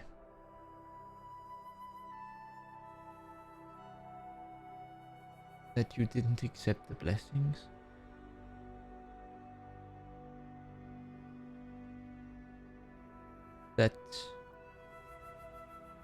And that when you returned, we would not push you any further. You knew?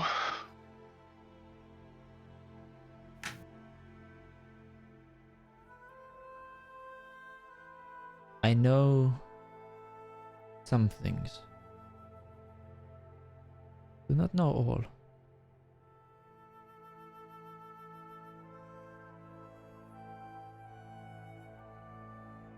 It is a goal of our dynasty to unlock what is ours. I do not agree with your father's tenacity. Nor did I think he would stoop to lying to me.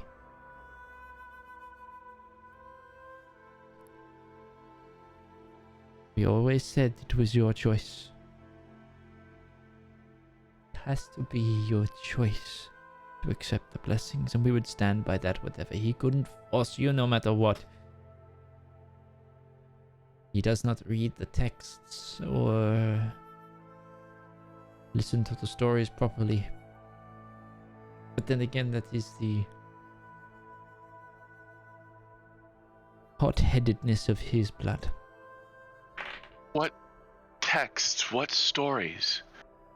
What is going on with me?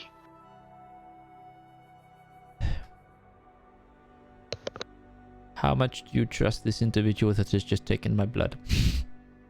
Implicitly. Very well. You are the first success in a long time of trying. Not just for you and my father, so for me and your father, but for our families. The last time, and she pushes your hair back, someone as gifted as you was born was only overdone by other members of the family. See, girls have the real power with what we have. It requires mainly a matrilineal bloodline to be ignited by the seed of our father to create what we call a herald.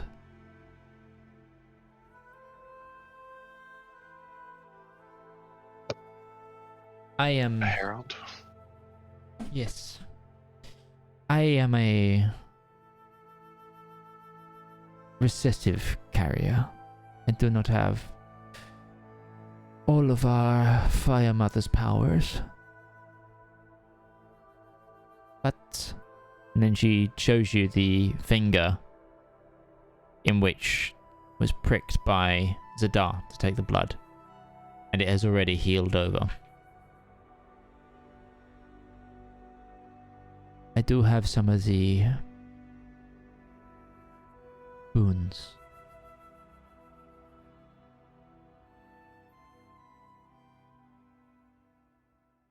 Your father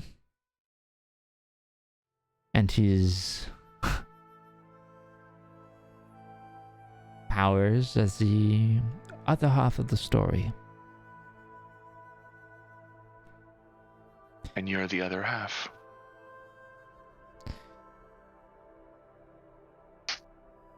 It is a rare moment in which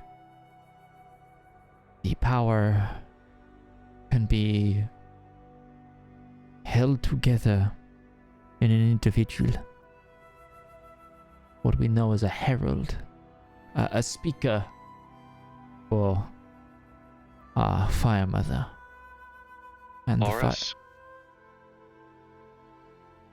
that is the name assigned to her by history, yes. Okay.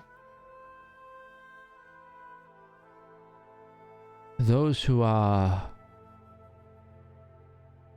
able to become a herald must, according to our knowledge and the teachings that have passed through the family, must undergo a series of rituals in which Coloris will give unto more of her power so that she may once again have a voice in this divine conversation that is happening all around us every day.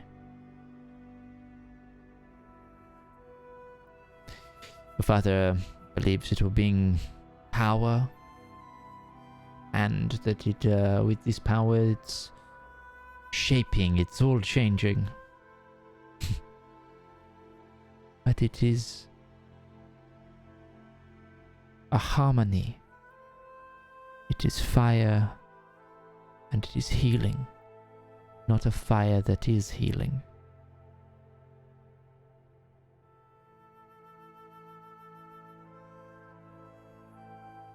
If that's true, then what could he... No. He's going to want the child. Yes. And it is I am afraid that he's going to do something drastic now that I am in the picture and actively working against him.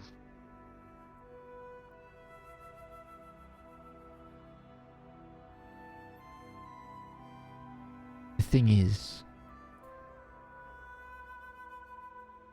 a true herald has to be willing. There is nothing he can do. And if you're anything to go by,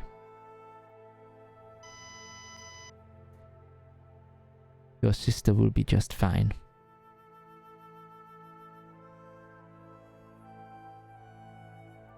Choice is a big part of everything.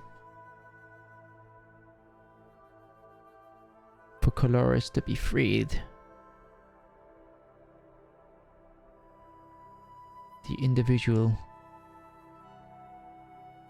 that will take up the mantle must also be free, or it'll never work. How do I accept it?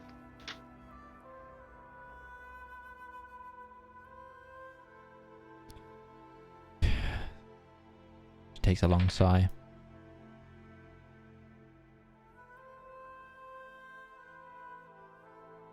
You finish what was started all those years, all those months ago. You do what your father thinks he wants. It is under our knowledge that this ritual must begin before you can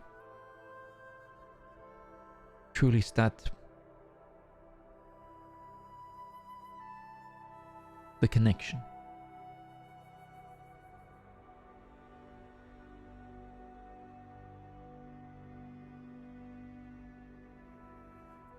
Okay.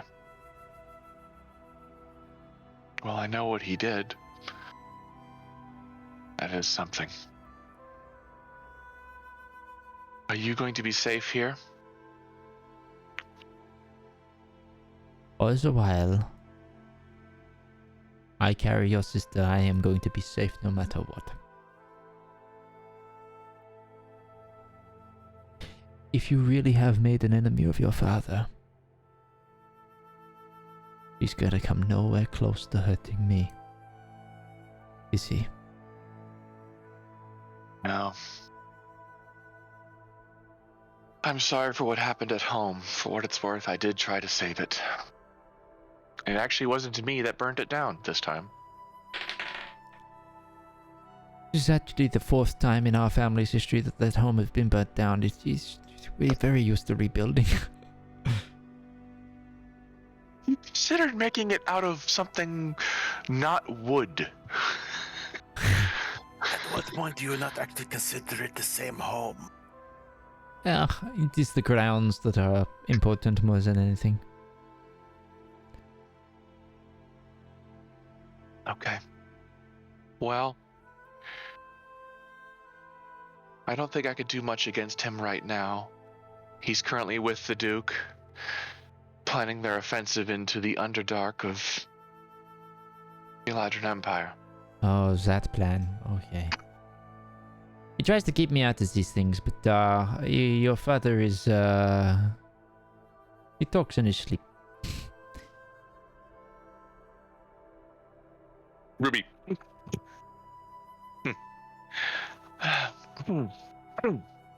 Yeah, why don't we do dinner this evening? With you, me, and the others, we could show you some of the tales that the real me has been doing. That sounds lovely.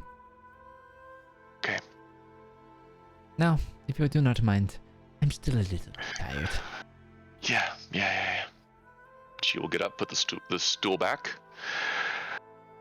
She takes a moment to compose herself. She's kind of... Of course.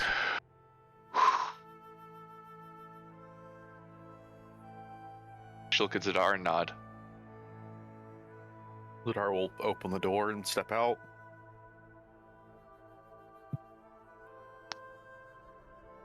And close the door behind her.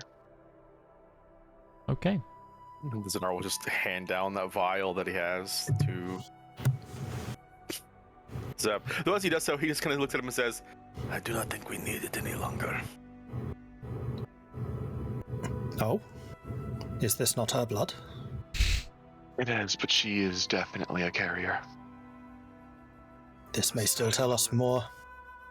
She was very well informed, and she had a great deal more information than I believe Ruby's father would have ever shared. Do you still want me to test it? Sure, we got it. Might as well. Okay, then I'll do my modified detect magic level 2. Cool. You see the vial.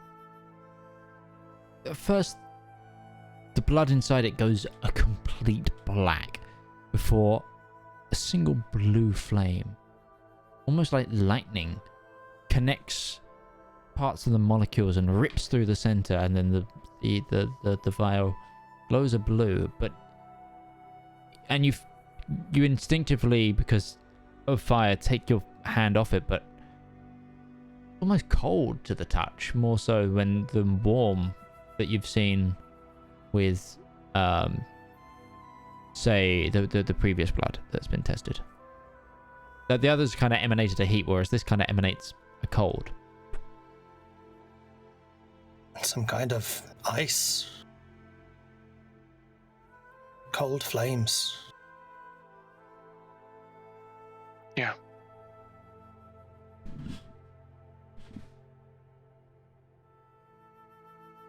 We're going to have dinner tonight, and then I guess we can carry on.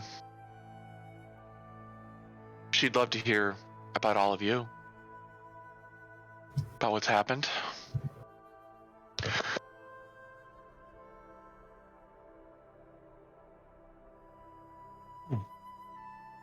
Okay. Well, is there anything else you guys would like to do before settling down for dinner?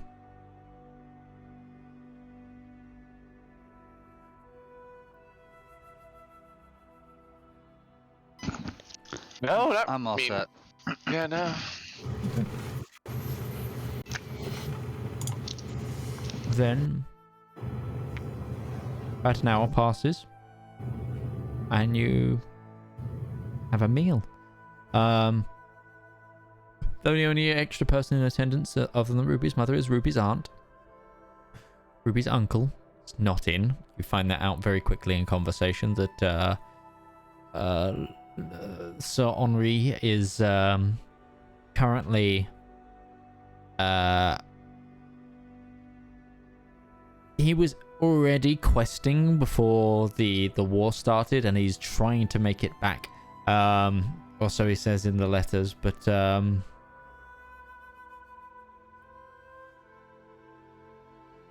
Henri the Fat does take his time.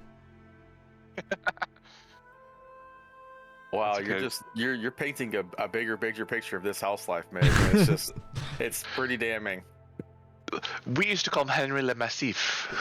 No, that is Copyright Games Workshop. I'm not going there. Starting to get why Demetrius had a good luck here recently. And then there was that time that Darius here took one right to the face by a... we call it the excremental. And this creature was made of Sewer remains. Yes. It was made of mud. It was not sewer remains. Mud was in the sewer, though. Zedaar will pull out the lump of it that he still has. Why? Oh, and I'm not finishing my meal. That thing probably fucking reeks. by No, now. it's something that's been wrapped together in this, but it's a lump of mud. Like I am not Sewer an expert on, it would have been discarded if it was foul. on geology, but Sewer that looks like mud. mud. Sewer mud. Yeah, it is sewer mud, so it's still a bit grim. But it's mud. Ruby's aunt actually turns to you, Darius, and she's sat next to you. Goes, Oh, God. so how many members of your family are there these days? Kind of finger God. around the rim of a wine glass. Right. Of what generation, my lady? Between the ages of 18 and 30. There's a number.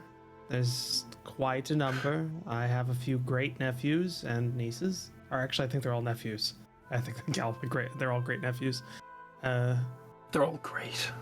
Yeah, So didn't the- you say that there was a Reynard on his way as well soon? Yes, it's my brother Alexei. Lexi. What's wrong, Darius? You don't want to be my cousin once removed? I have too many family as it is. I wouldn't keep track. No, Alex, he's fine. He's my full blood brother, my only one. But yes, no, there's of my immediate family is what is that? That's 1, 2, 3, 4, 5. And what about you? You got any family directly yourself? No. Nope. I'm just... Nope. He has not found that lucky lady yet. But we're hoping. Sometime soon, maybe. Real soon. Arch just looking back and forth like... Valmir is very... But it's more like, are we really doing this to him? I am barely containing the laugh. Like, it is very obvious. Like, insight roll of 2+. She's so hard struggling to laugh. Ruby's bright red cheeks. She's smiling. There's a genuine smile here. Yes, so... No,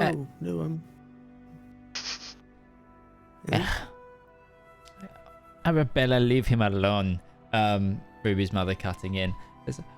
Quite the collective band. So any normal day, people would think the circus is in town with how many people are here. It is. Boy, to see how we got here. What do you mean? How you got there? Offensive, but I'll let it pass. Have they not looked out the window? It's still ominously circling the city. No, it landed, remember? It landed. It was retconned. It was landed. Okay. What they mean to say, I have not seen... You said you were a Leonin? A Dragonborn? A Gnome? A... Valmir? Driefling, I believe is the term. A Driefling. That is a bastardization of language I never thought I would ever hear. But either way, my point still stands. It is an unlikely group to even be working together geopolitically. Well, it was through unusual circumstances that we were brought together. Okay, I was trying... yes, kidnapping. We were all kidnapped. Well... Yep. Accidentally for one of us, but we were all kidnapped. We had another, and he just tagged along. He was the one that was accidentally kidnapped. You know, Like, Darius wasn't. It wasn't an accident. It was just a second choice. this actually reminds me, when they were attempting to get you, Darius, wasn't it the Lexi that they were trying to kidnap? Yes, it was. It's fairly surprising that was a mistake, given the fact that he's usually traveling with an entourage 3 times mine number and is fully married with a child. So it's odd that was mistaken. No accounting. I'm not sure it was a mistake. It was just second choice. But now you can say that you travel in a skyship. You cannot say this.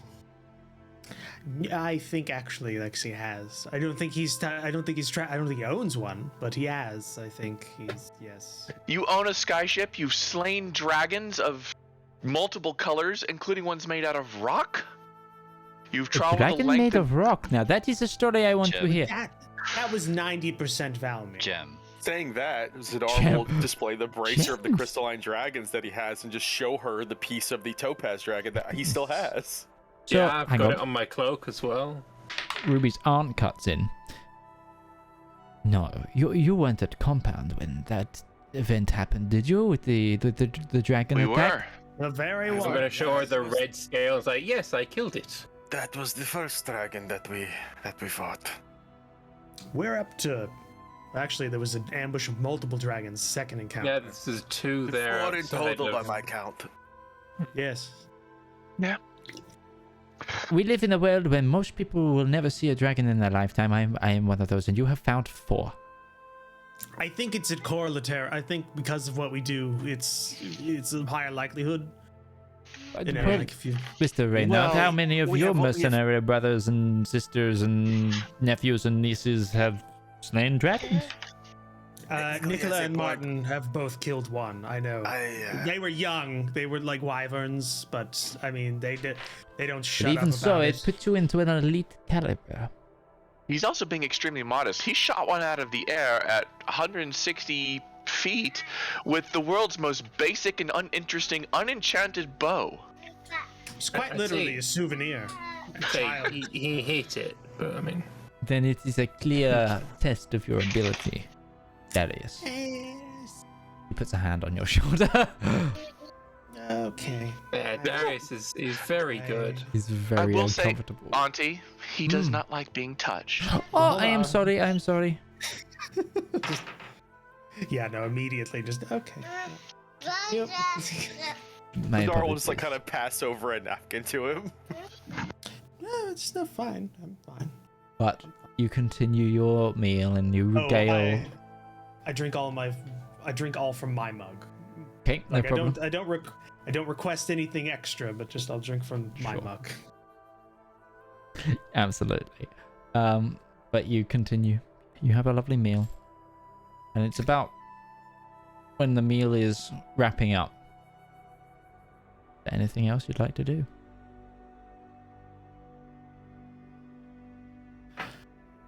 Mother. Oh, sorry. Go ahead. No, it's fine.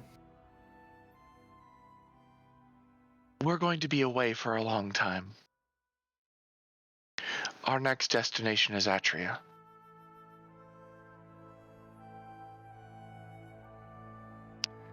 These dragon attacks, as you mentioned, we don't know what's going on. We're hoping to find our answers there. It's going to be some time before we come home, and some time before I am able to respond if something happens here.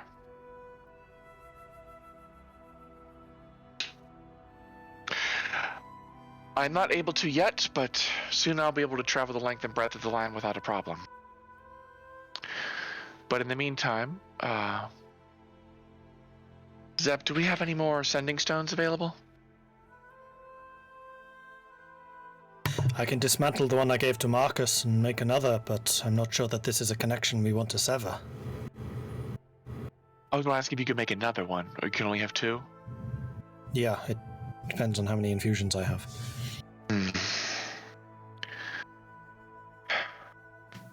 He I made just- a skyship. He can't make everything. Excuse me. What is No, it you were thinking? It is always possible if you get me some more materials, I can make it with more things. It's just with the charge that I can carry myself, I cannot. I wanted to be able for my mother to be able to contact me if something was going on at home and we needed to leave in a hurry, or I needed to leave in a hurry. I might have the thing I wanted to bring up might link into this. Though I'm less keen on suggesting it due to recent events. But Are those recent events the ant's hand on your knee? Shoulder, wasn't But- he? wasn't it? Oh. But I need to stop my brother from going to work for individuals we know directly are planning a coup. For just at the very least, just so he doesn't cause our family to become traitors to a government would be great. So I need to stop him now. Think I worked it out. I know one of three places he'll be, and they're all, well, two of them are pretty close to each other. So if it'll involve us backtracking slightly, and Yeah. I could tell him once I review the contract's wording, he and the company could gather provisions for a protracted period of time within this city, and to just keep losing them. It's happened before. You know, pilfering and What looting. if his duty was transferred to the protection of the Countess here? Well, that's why I need to review the contract. I don't exactly know what the wording was on it, so Father's very keen on certain protocols being followed, and I don't want that to... I don't want him to get in trouble this much. This is, you know, we don't need to go into the details what'll happen there. So, it's possible, and, you know, Rat seems to enjoy the company of my family's men, so that sounded worse than I meant it. That sounded a lot worse than I meant it. Does this work? I think I'm looking at the market. Hopefully. So yeah, that could be an option. And then she has protection from... I mean, it's Alexei, so he's competent. He's pretty good. He's a bastard, but he's pretty good. I mean, he's not actually a bastard, but he's... I mean, because... Yeah, whatever. We're not going to get into that. Okay. Gotta be careful with Either way, gonna be gone for a while.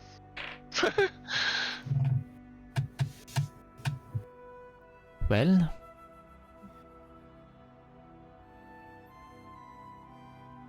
your mother goes from under the table, pulls a little, looks like a silk handkerchief, and puts something in your hand. I'm giving this to you. I have one just like it. If you ever need to know where I am, just read the inscription on the ring. And she hands you a ring.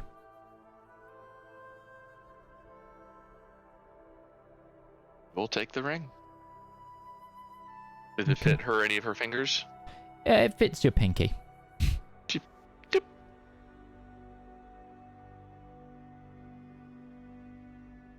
Thank you, Mother, for being you. And I am sorry that your father is your father. But thank you all I tried for to convince him. Sorry. Thank you all for entertaining us with conversation. Conversation is sometimes the best we ladies get when our husbands are off gallivanting and trying to save or change the world. If you wish to stay in the city longer, we do have the ability to give you rooms.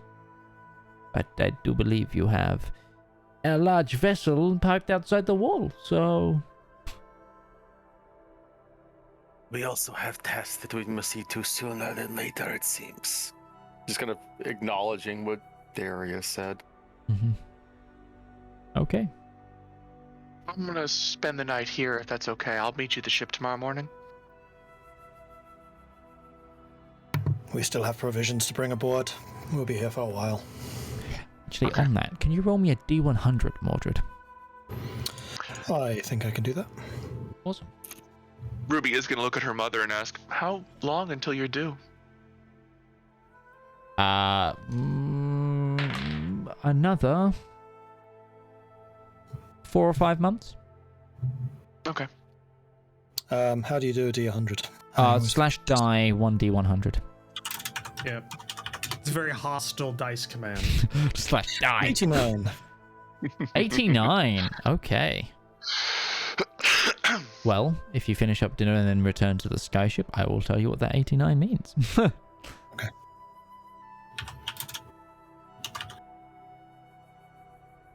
But yeah, that evening, if everybody leaves, Ruby's just gonna be gabbing with her mom.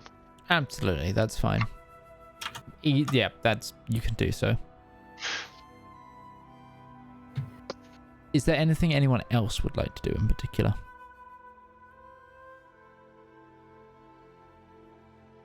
Out of any curiosity, is this town I mean, looking at the map, it looks pretty swole, but like, is it big enough to have like a magic shop?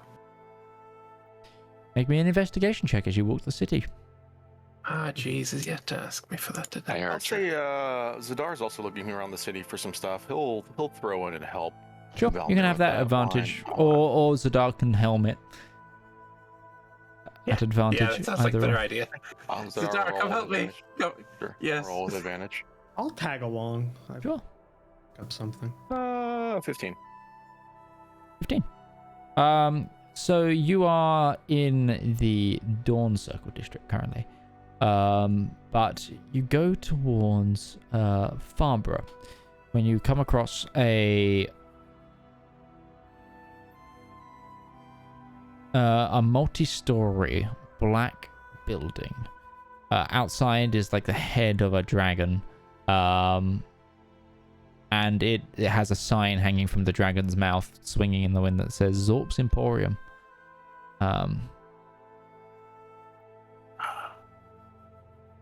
Interesting. I would like to go in and have a look around. Sure. You go in, it's got one of those little ding-a-ling-ling, and then as you go in, it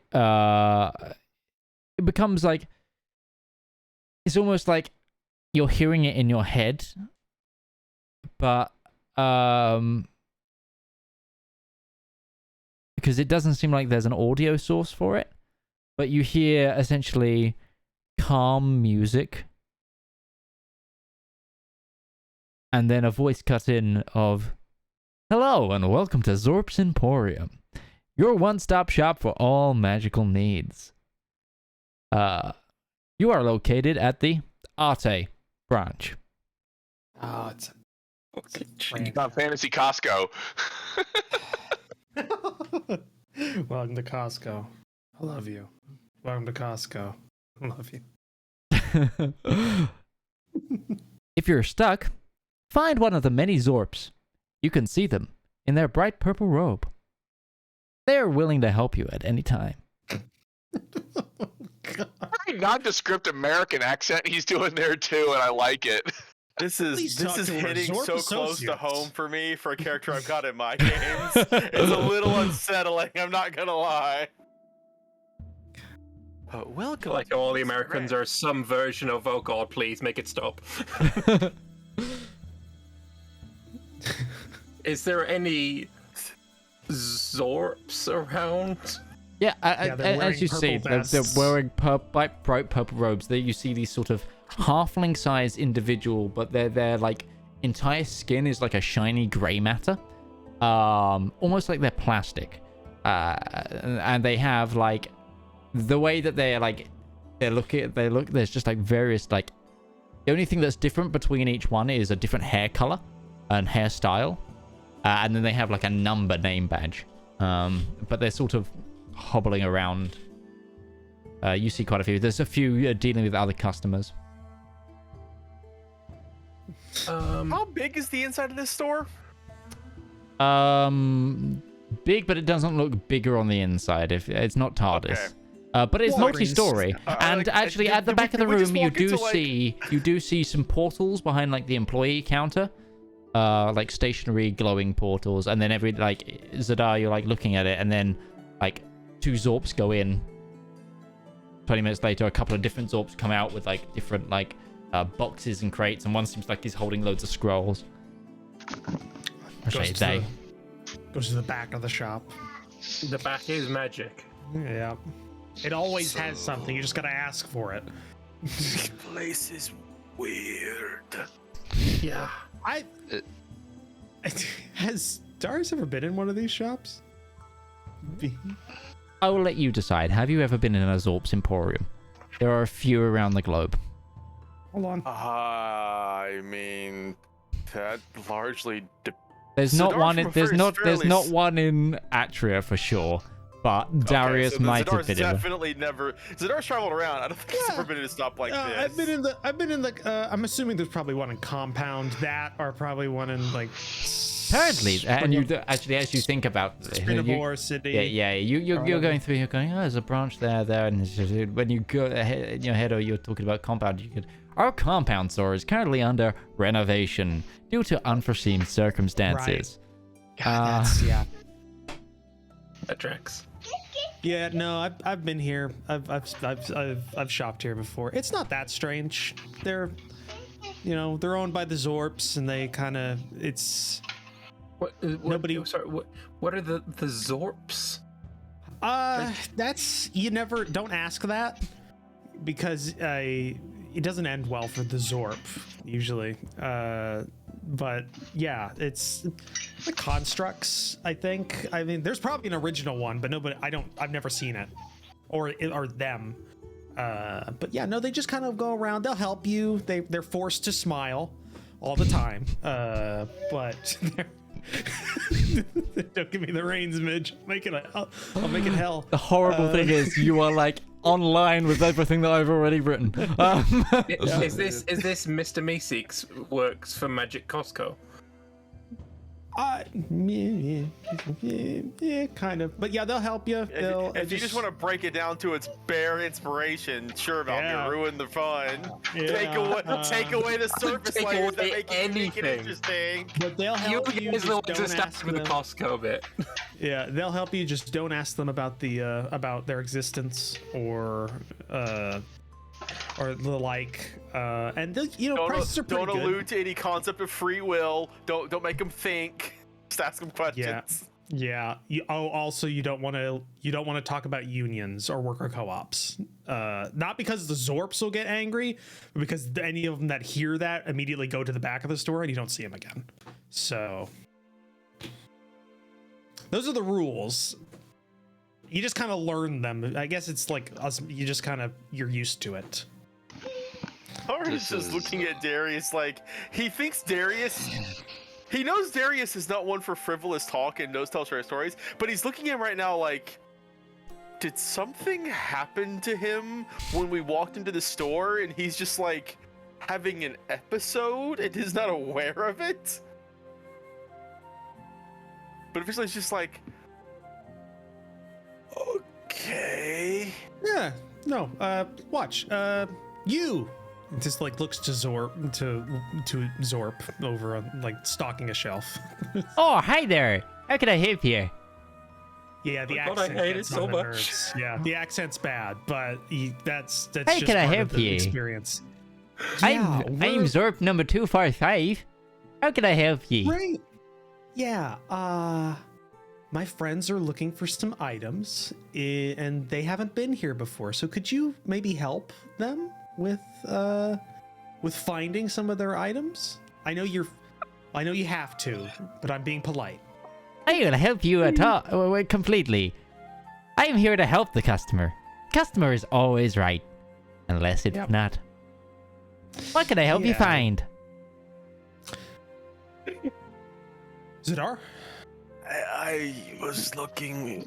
I was going to start. Do you sell non-magical items, books, genealogy, physiology, wet nurse equipment? Oh, you're looking for the no-mage section. Well, that's on the 3rd floor. Just avoid talking to the conglomerate.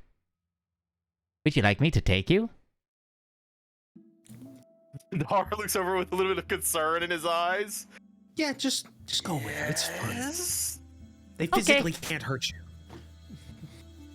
And it like mentally Dar's gonna follows it away, looking back like, it's fine. It's fine. Just remember what we said. it takes you up towards like a corner of the shop where there is like a chute, and it just stands in the chute and then it gets like levitated up after going number 3 and begins to levitate up. And as you approach the tubular structure, Zedaar, you hear in your head, "Hi, it looks like you're trying to access one of the other levels. Just state which level of the room you would like to go to, and we will see you there." Number 3. And you too begin to feel the sensation of levitation lift up, and weightlessly you get taken to the 3rd floor. Zedaar, instantly you are... This room feels a lot taller than it was from the outside. And you look up, there is like tendrils of dark ichor mass, like with large tentacles falling from the roof, and just hanging from the rooftop. And the thing, number 253, looks at you and goes, "Up there is the conglomerate. Don't pay attention. Now come this way. We have books."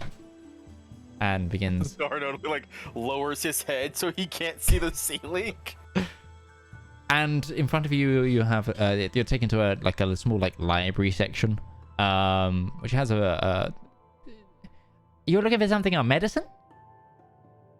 Yes, anything you might have on birthing, transfer of magical powers, innate abilities of creatures that are beyond the pale of humankind, so on and so forth. Boy, there's a lot more than just medical. But I'll see what I can do. And it just hops up onto the shelf and starts.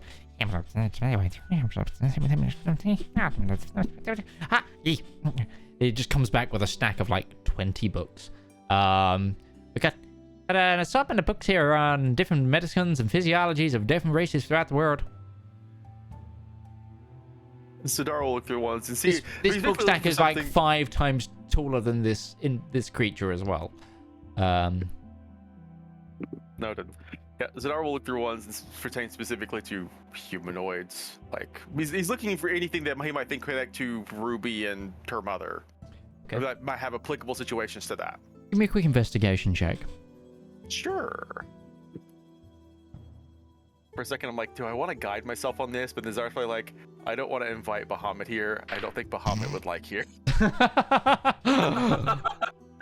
Arcane capitalism is not on Bahamut's schedule.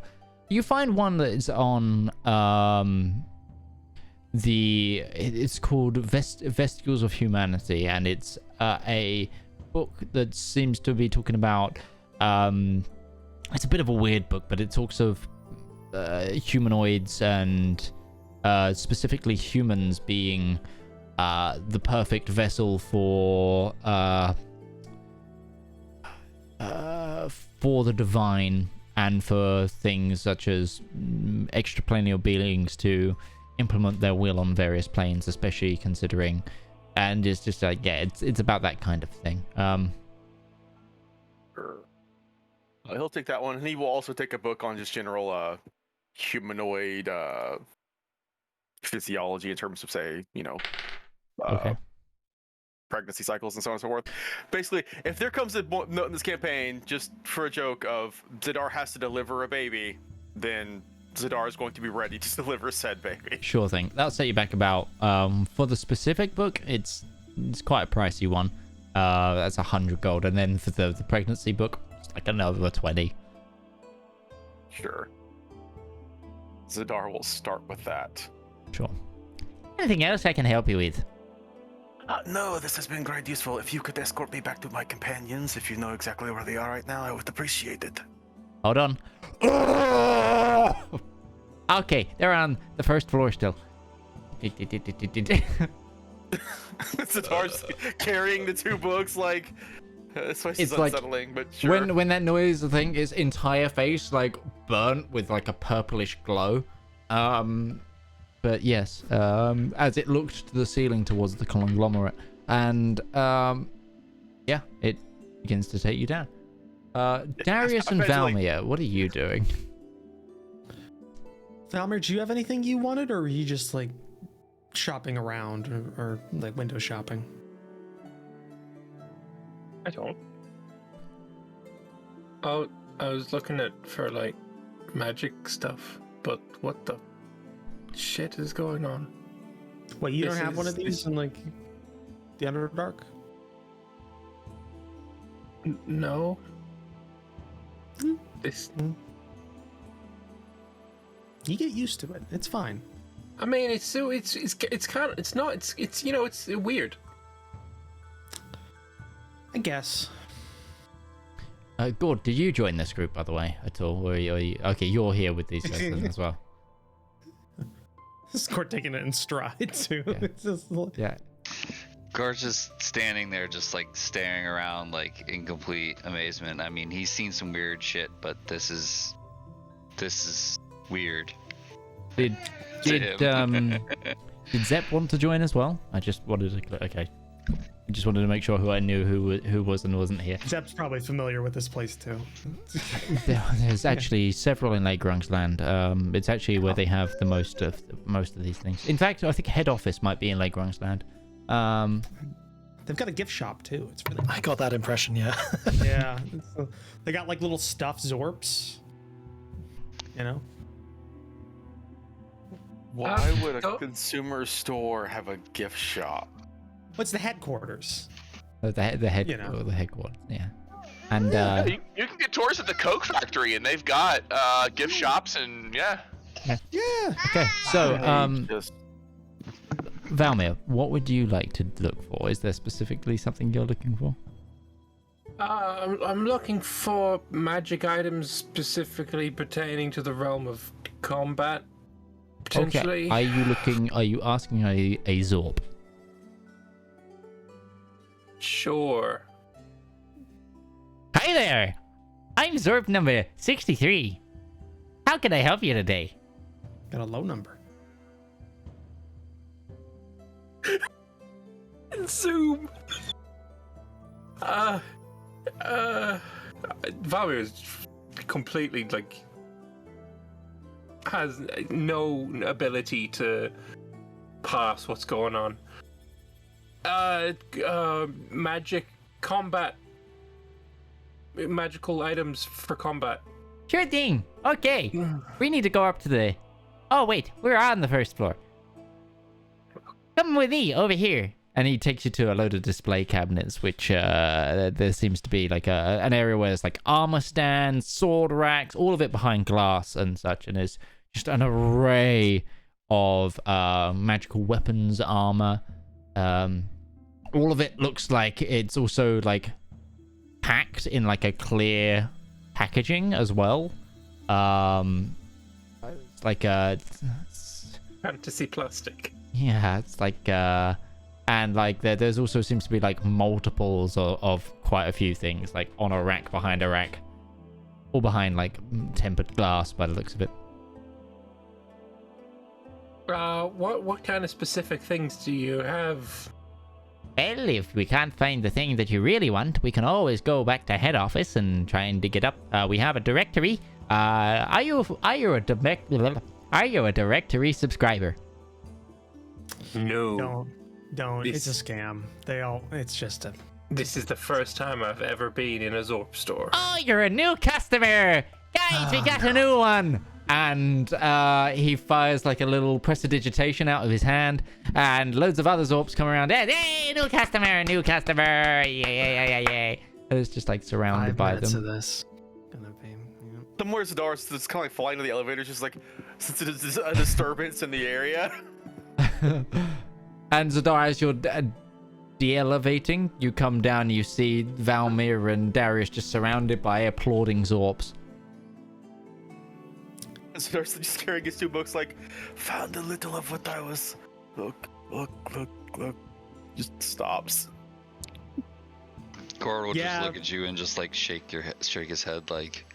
Just give it a minute. It takes this? time. They got to get it out of their systems. This is why you don't really, converse with them. You just get this. So, do we have anything you want? There we go. I was thinking maybe if you got something like something to let me levitate. Oh, okay. Well, let me just find out. Are you looking for boots or gloves or shawl or cape or what kind of apparel? Are you looking for a sword that levitates? We got those. They fly around. They helpful.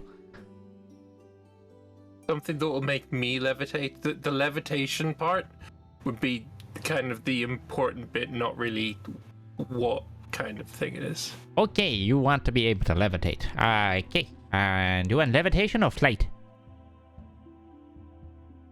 What's cheaper? Levitation. That one then. They're gonna try selling you the subscription to make things as membership to get things cheaper. Don't take it. It's not going out for an explanation. Don't negotiate. You'll be here for an hour. I'm a size 11. Okay. They have Is that UK standard sizes or US standard sizes? Never gotten a shoe fitted in the US, so I would. They have UK. They're different. There is a few options here. They come to you with a small list of there are either boots, a cape or cloak. There's also like an Under Armour, of all of which have a levitation property. What would be the price of each of these options? Let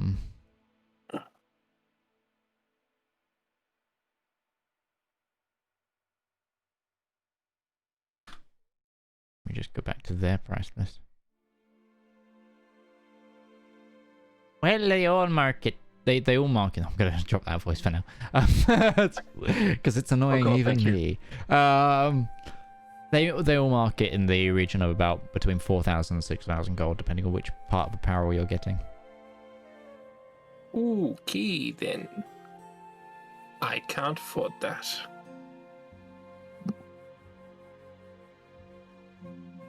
I was not aware that these ran that kind of price. Okay, never mind then.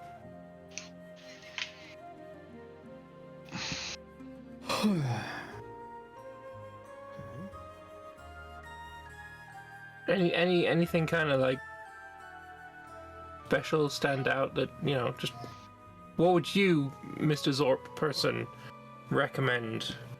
No. Individuality. You don't reference it.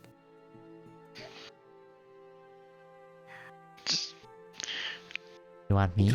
You want me to pick something for you?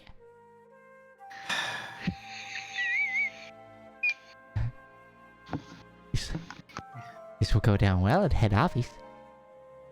Oh, okay. Yeah, just like, you know, what's the thing that stands out as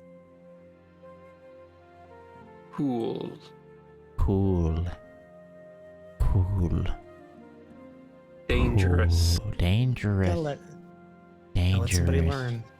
Dangerous.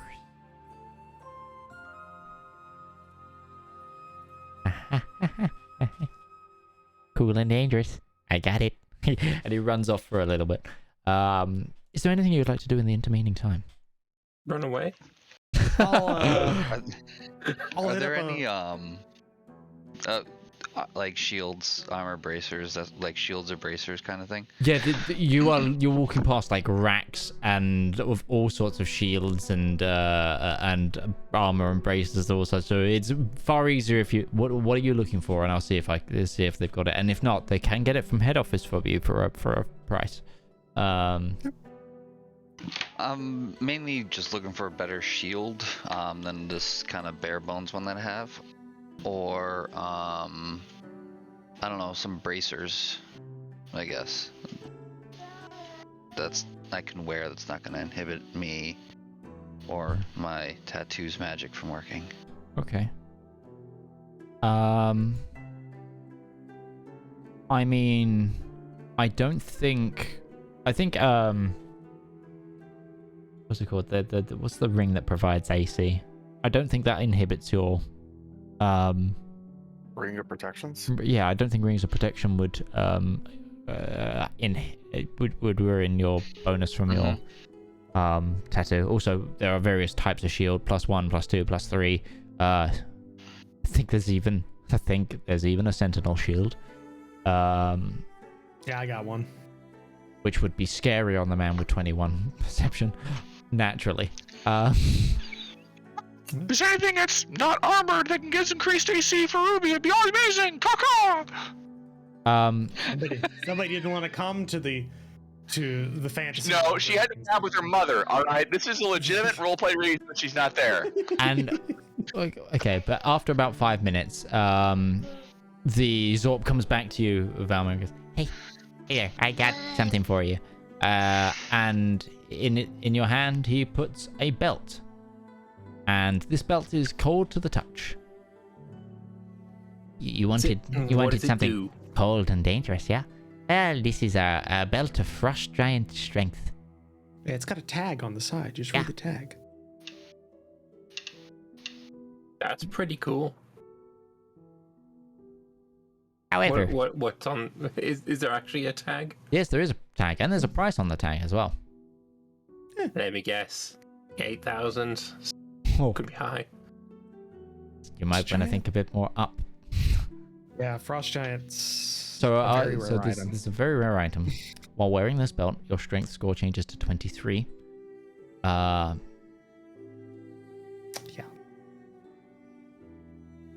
This item is retailing at 18,000 gold pieces. It's a steal. Because this one I mean, it would need to be if that's the only way I'd walk out of here with it. Oh, you don't want to make that joke. I didn't use the word. Okay. That's true.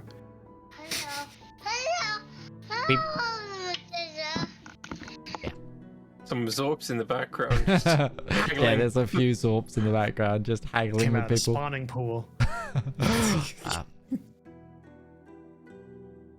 this is what you were looking for, right? Dangerous and cold. I'm very, very happy that you brought this. It's so cool. I love it. I actually love it. Oh, Thank you for showing it to me. cool. Got it. Yeah. No. Cool. Yeah. Yeah, no, it's super cool. Oh yeah, super cool. Slang. Super cool. All right, here you go. Take it back. You don't want it? I do, but I can't afford that.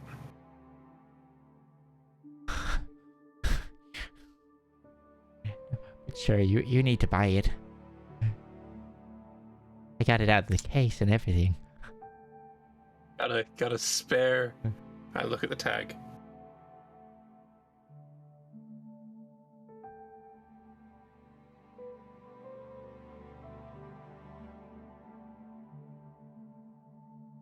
Don't get attached. But sir, it's out of the case. I did not get it out of the case.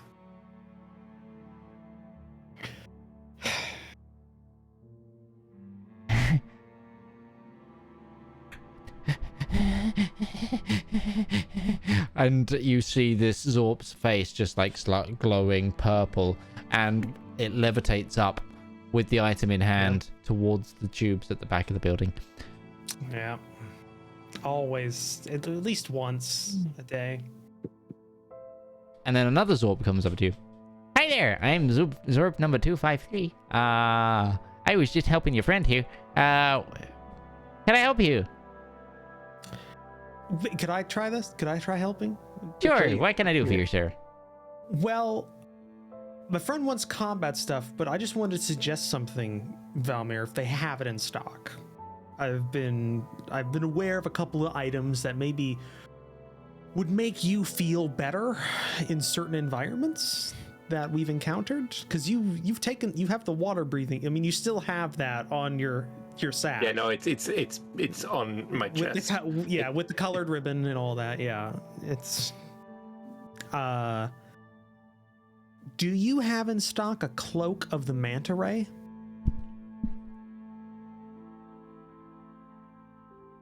No, I think boots of water walking would also work very well.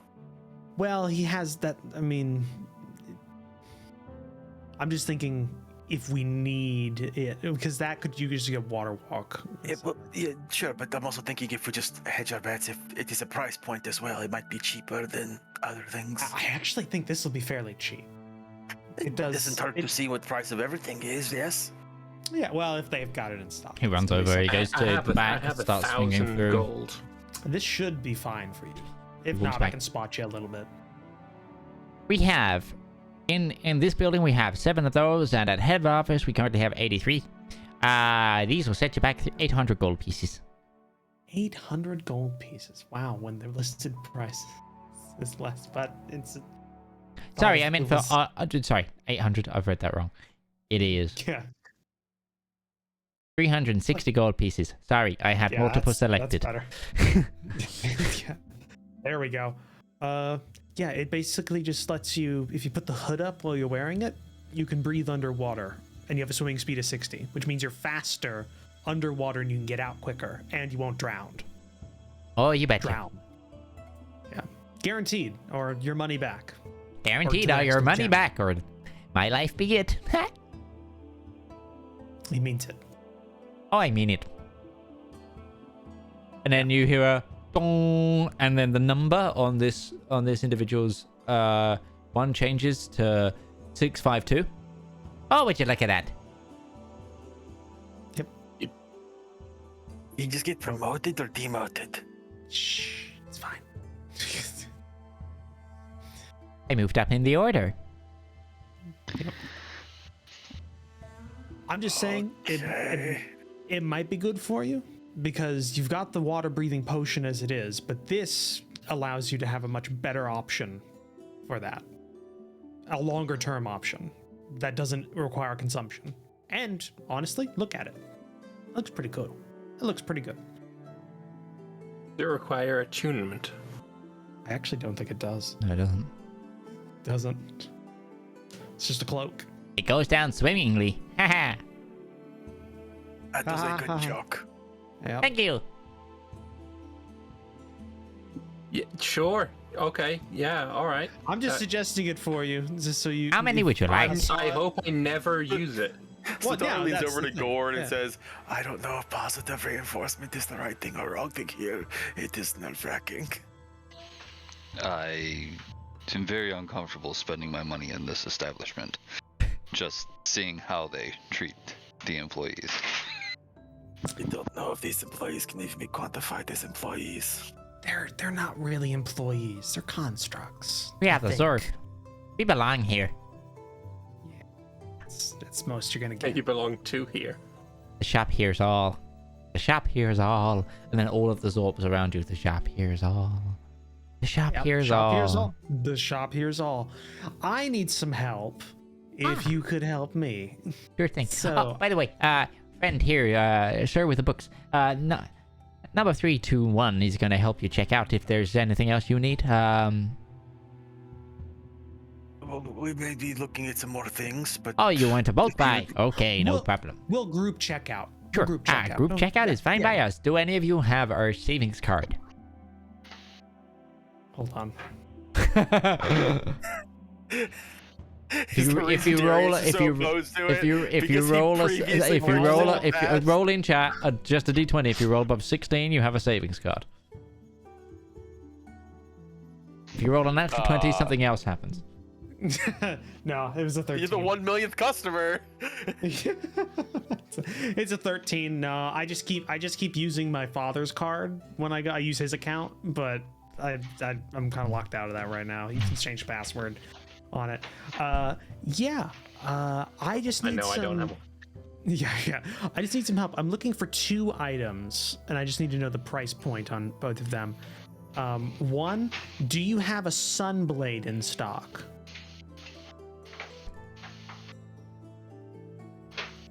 The dog just turns and looks at Darius.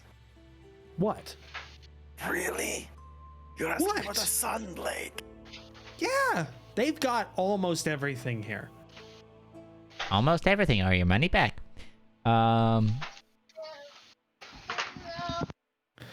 It doesn't make sense. Just roll with it. I'm seeing less Costco mostly because I don't know what that really is. I'm seeing Argos. Is this? Yeah, it's magical Argos led by amorphous great people. And sentient ceiling monsters. We don't have any in stock right now, but we do have some at head office. So for the head office collection fee, we can get you one. They are retailing currently at... He takes a moment to try and find the rarity of this weapon. It's rare. It is a rare. It's rare. Requires attunement if that matters. Yes, it does.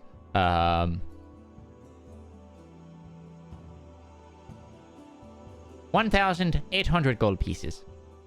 1,800. Okay, that makes sense. Is that with the transit fee from the head office? That is including the transit fee from head office. Okay, and the other one I want to know about, and this is a gift, Gem of Seeing. Do you have any of those in stock?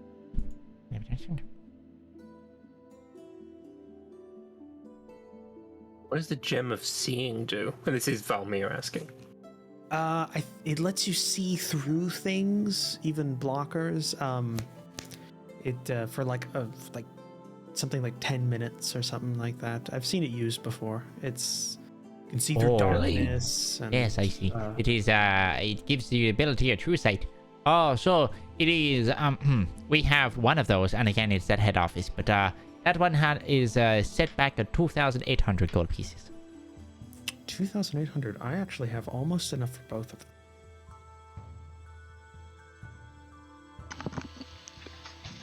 Were there any? So what shields were available for purchase? You saw on the direct rack in front of you. You saw +1, +2, +3. You also saw an adamantine shield, and a couple of shields that physically you can't identify, nor can you read the tags of. So, you might require assistance. Can I just get the prices of those two items again? 1,800 and 2,000. Did I say 2,800? I think I said. Yeah, I think 1,800. I thought it was 1,800 and 2,800, respectively. It is now. It is now. Yeah. 1.8 and 2. Oh, he's broken. Okay. Whatever Xzzorp was helping me, I would just ask them to read the tags off. Okay. I guess. Yeah, hold on.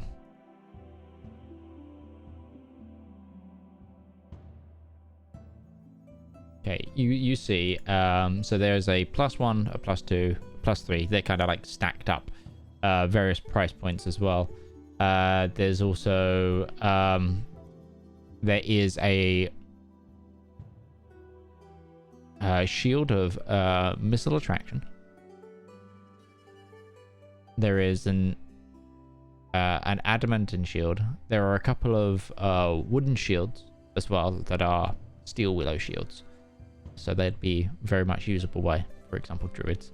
And there is also a sentinel shield.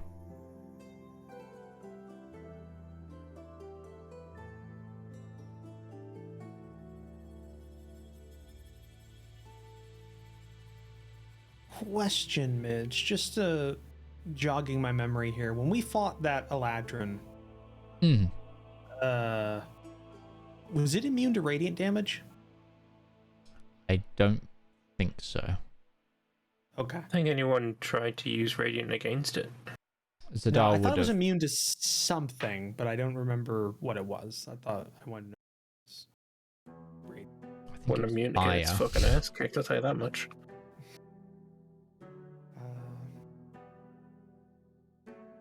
Okay, yeah, I've got an okay, I know what I want to do. Does whatever Xzzorp's around, Still 252. yeah, he hasn't moved an inch, has he? Unnervingly. Not moved an inch, not blinked. These things don't Yeah. blink. Yeah. That's the bit that's making me unsettled. How many much is creatures the sentinel shield? Sentinel shield. This has slowly become a shopping episode, so We've had a lot of other things happen. We need a little bit of levity. That one actually shouldn't be that bad. It's only They're not- uncommon. yeah, it's uncommon. I think in here it's 1,000. It's just beneath 1,000. Yeah, it's 900 in here. I'll take it. Okay. Hey, Sentinel Shield buddies, because I got one too. Yeah, just to the Xzzorp around me. What is your appraisal of this weapon, and will you buy it from me? And I bring out the Scimitar of Venom. Okay. Takes the Scimitar of Venom. According to the readout of it, it is a rare item. Yes. Do you mind me taking this into backstock for a moment? I know you physically can't do anything that would displeasure me, so yes. Okay. He trundles off. A different Xzzorp comes up to you, Gourd, and says, "So you want to make a purchase of a Sentinel shield? Would you like the eye in the shield personalized in any way for an extra 50 gold?" Does it change its functionality? Not at all. Yeah, it's just stylistic. The most popular is Eagle Eye and Dragon Eye. Thank you. No problem. Does that mean the eye in the shield is a stylized eye, but the iris is the symbol for the shop? It's like branded. Brand shield. Yeah, no, there's a carving on the inside with like brand logos now. And it comes back. Oh, we appraised this item at 3,000 gold pieces. Okay, take it. We'll do an exchange. Okay. Since what I want comes out to 4,600 gold pieces, and I have 3,669 or 96 gold pieces. So you said that's 3,000 you're giving me? Yeah, for this item in particular. Okay, which gives me 6,696. 6,900.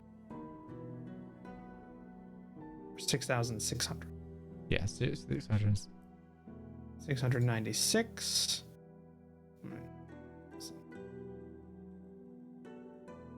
Uh, 600.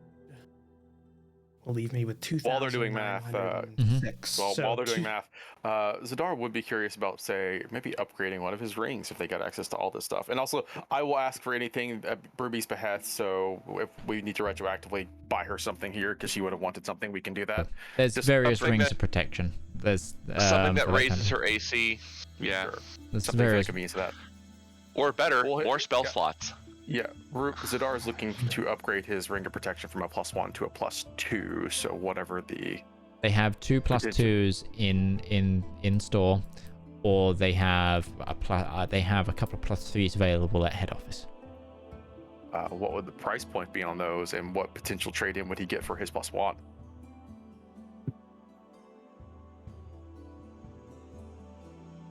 I've worked out the price, so I just need the items put into the party sheet, and I'll put my scimitar in the party sheet. Get rid. Sure. I'll deal with that in a moment.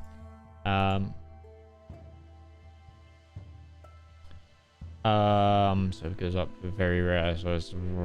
So you'd get essentially these rings are used. They duck the price a little bit.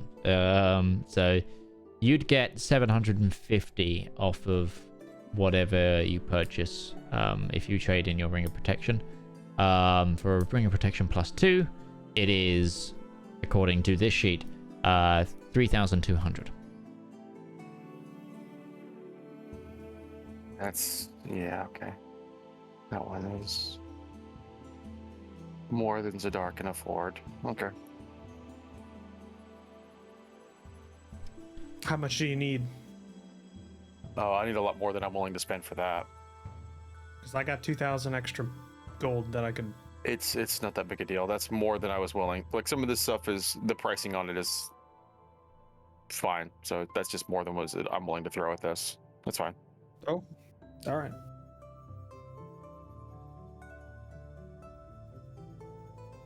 Zedaar will that's just keep on to the one that he has. Okay. So, it's 900 for your Sentinel Shield, Gourd. Darius, you do that transaction. Zedaar, you buy your books. Valmir, what are you looking? Are you just getting the cloaks, or are you looking at anything else? Cloak. Just the cloak. Okay. Set those prices away, and I will put those in the party inventory for you guys to grab. How much was the cloak? 360. 360. Yeah, 360. It wasn't that expensive. Just that way Valmir doesn't have to worry about drowning ever again. You know, I would still Indeed. have a panic attack. No, but at least you physically won't die. Yeah. Yeah.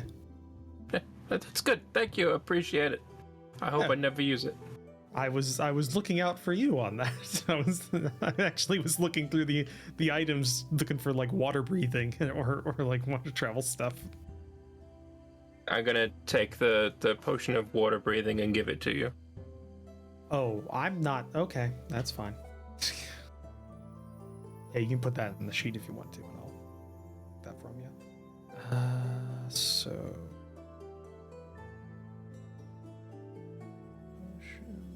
Okay. So, Zep, what are you doing right now? Honestly, not very much. I went back to the ship and just did ship stuff. Okay. Ship doing ship stuff. Sure thing. And Ruby, you have a lovely, wonderful night with your mother. Catching up, she asks more in detail about your apparent journeys that she didn't realize you were going on. Yeah, and you have a nice night. Relaxing, essentially.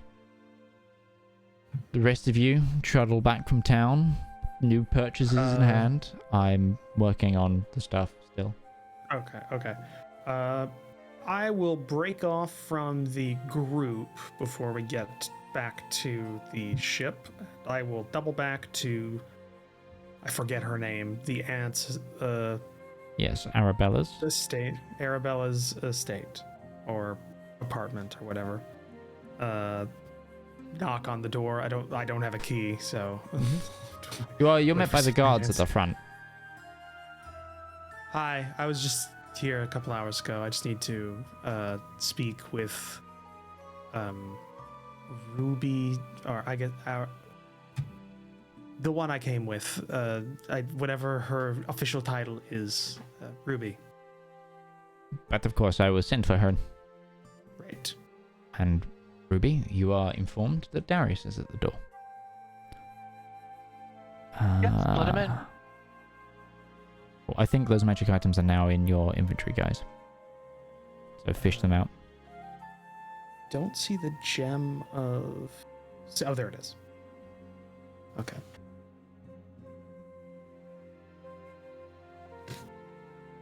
Yeah. I think everything's in there because the Sentinel Shield's also in the party sheet for. Gourd. Also, as a reminder, I rolled an 89 on the You did. ship roll. You are at one point met by the trader, who comes in and says, due to some guild connections, she's managed to make a large profit on this journey. If you're willing to stay the couple of days that she requires to get everything off, she will have 1, resupplied all the fuel needs, 2, every hand of the ship will have their full pay packet for this month covered, and also she'll be able to pick up some more materials to then trade at the next city. How many days will she require? 2 more to complete her transactions. I will need to check with the rest of the party, but this is fine by me. Otherwise, we can always hire you at a warehouse if we need to move and come back. Okay.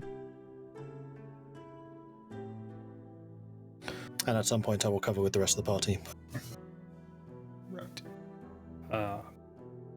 I assume I'm let in, and I will go to wherever Ruby is. She's probably showing him her mother her red bomber jacket that she wears. I was wearing this a lot out there because I like having the arms. Oh, hi Darius. Darius's internet has gone for a moment. Hi. He's back. Hello there. Yeah. Hi. Got this. I think this is best used by you in any situation we come across, especially given the fact that we have a party member who obscures large sections of the battlefield with magical darkness. And I flick a gem. Looks like, I guess, what is it? Like a small, like a whatever. It's like a carved. Yeah, it's a. I don't remember what these look like. It doesn't I actually. would imagine it was kind of. Gems of seeing so- are flat carved gems that have been installed almost like into the end of a seeing glass. Yeah, they're like a. It's like a stick on a looking glass, and it's like a round. It's a metal round with a glass in the middle, and it's yeah. Glasses aren't really my fashion, Darius.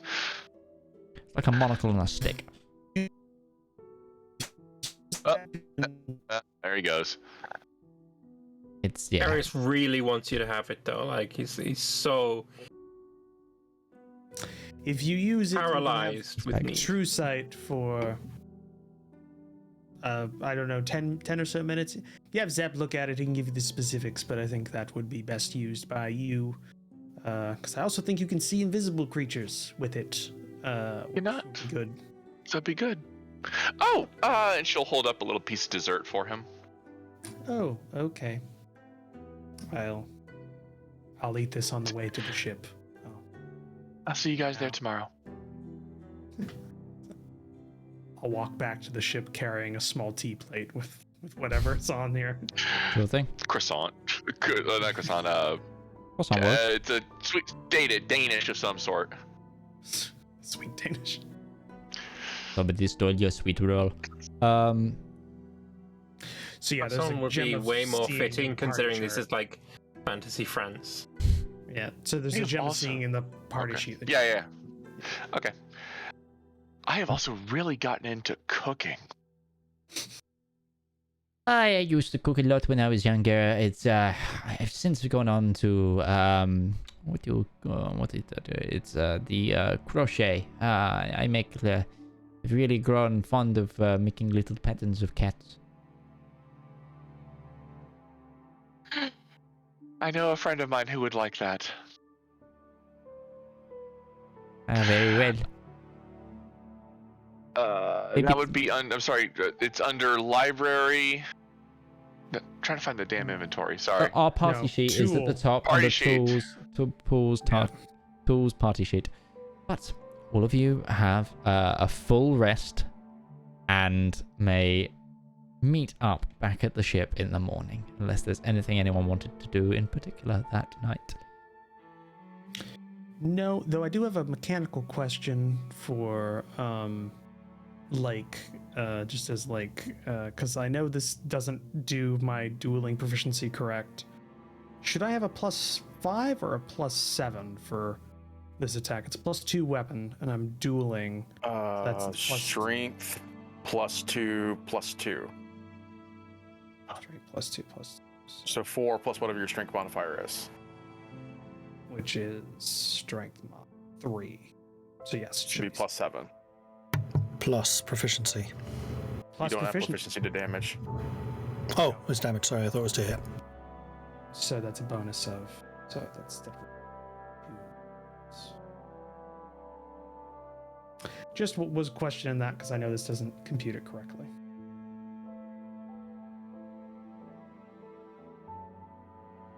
Got it.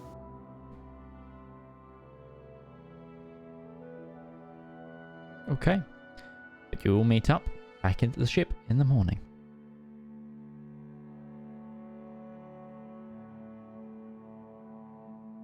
All right. Darius, I believe the navigation is yours. We're going to go rescue your brother. Rescue's a Before we- strong word. Do this, the trader has informed me that some of the business deals will take a further 2 days. We can always take the ship with us and have her use a warehouse in the interim, but we will need to come back. But the terms are incredibly favorable. They will pay for the entire crew for the next month and also refuel fully. Yeah, that sounds like a deal to me. Yep. Can't wait So here long because my estimation is I only know where he might be today. Yes, so we will return. I can give the trader our stone of sending if we are here with the ship, then Marcus does not need it, and then we can stay in touch that way and let her know when we will return. Very well. We can make our way back here after we make contact with Alexei. Okay. You do so. And she understands, and she thanks you for the stone ascending, and it's like, okay, I'll take this and I'll do what I can. Once you are free to leave as soon as I have unloaded the previous wares, and it should be about an hour or two. If you need some of the crew to help with fetch and carry, you're of course welcome to them. They are already doing so. Okay. Not even by your order, they're just scared of me, but don't know why. It is beyond me as well. Okay. But after the hours have passed to unload the ship. Sorry, there is one thing Zedaar wants to do as we start a new morning. He's going to approach Ruby and say, So after everything we have been through now, are you still feeling ill, not yourself? Yeah. You are. Yeah. Is this something that you want me to take care of? Can you? I can certainly try. I believe it is within my means to fix it. If what I have interpreted from my deity is true. Some sort of compulsion against attacking my father. So, yes. Okay. I'm going to take precautions as well, just to make sure. and basically he's going to spend this morning, he's going to cast Death Ward on Ruby. Okay. At the very least, nothing can kill her if this goes wrong. And then he will attempt to remove any curses from her, and then dispel any magics from her, and see what essentially just eventually sticks. Remove curse. I'm gonna need you to roll a d20 plus your spell attack. Plus your spell attack. He will absolutely help with this from Bahamut's sake. So this is going to be a spell attack roll. That's going to be. Ooh, I could have an out to that. So it's going to be a plus. Mental math. Sorry. It is fine. I'm worse at it than you are.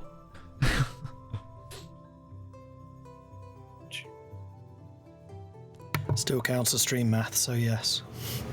Oh, that was a shit roll. Even with the +2, that's a whopping 14. I rolled. You know what? I still have inspiration for the session. I'm gonna re-roll that. Hey. So we're gonna do this again. Don't roll worse. All right. Okay, that's much better. It rolled on the desk, but it's not rolling into chat. It should take a second to show up. It's slightly lagging. I can see it coming up though. Yeah, it looks like a 16 though. It's a 19. That's 19. Gonna be a 27. Okay. Whatever is afflicting Ruby here feels very powerful, and it's only by the grace of Bahamut and his extra guidance that you feel your magic break through. And Ruby is filled with a feeling of relief, but also there is a deep energy in her that kind of feels like it was slowly rotting her. She does take... What?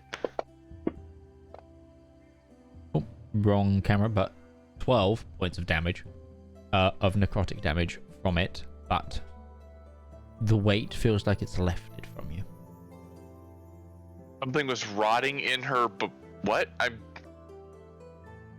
You didn't really realize it until it passed, but there was the weight of whatever it was afflicting you was far heavier than you even felt.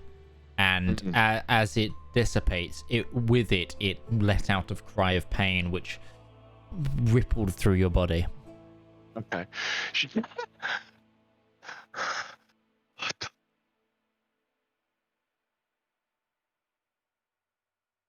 Said to their daughter.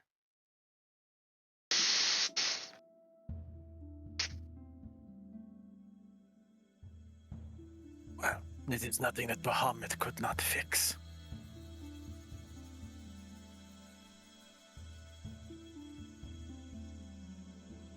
You know, Zedaar, for this entire time, I've felt like I've lived in a world made of tinder. Always trying very hard not to burn something, burn someone. But that man, he can take it. I did find it curious that your mother struck to the point that this Colores is not a figure of destruction, but a figure of much more. Her aspect being the light of healing. It is a completely different spectrum than I feel you are used to, yes? Have you ever considered that you could embrace that side?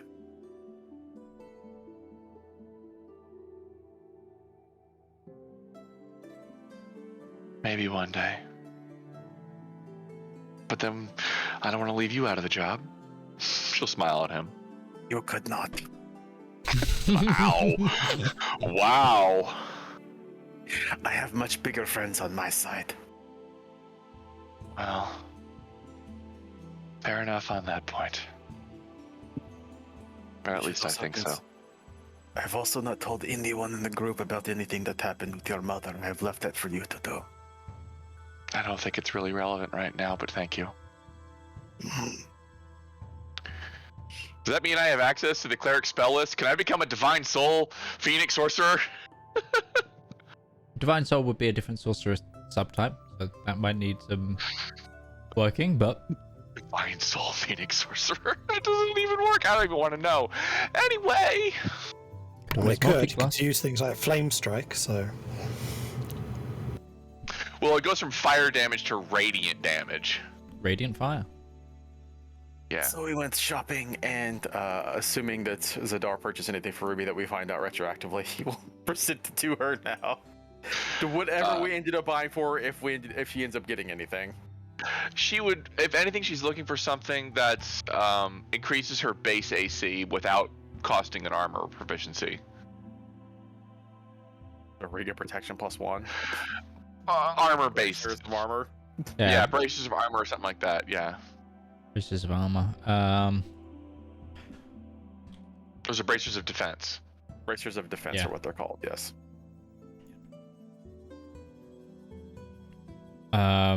They did have some braces of defense. They were 2,500 gold pieces. To retroactively do that if necessary.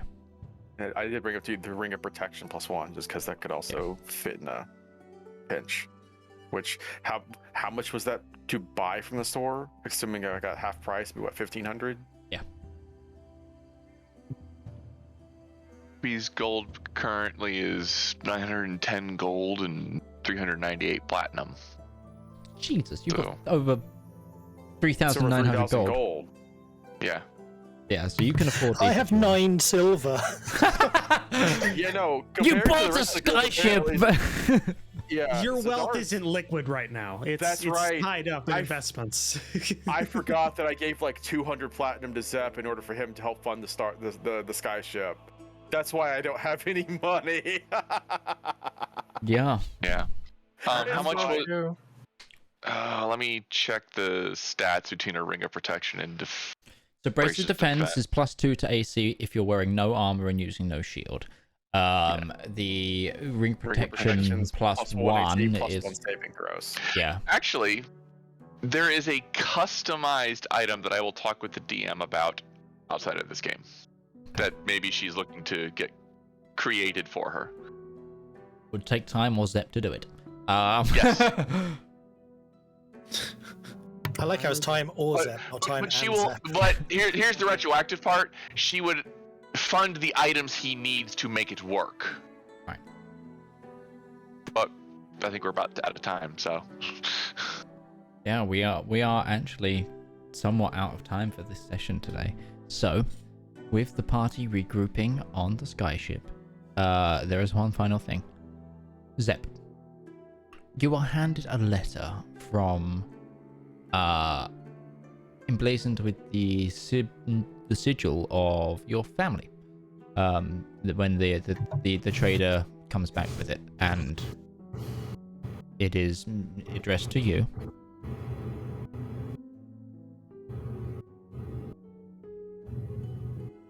Do you open it?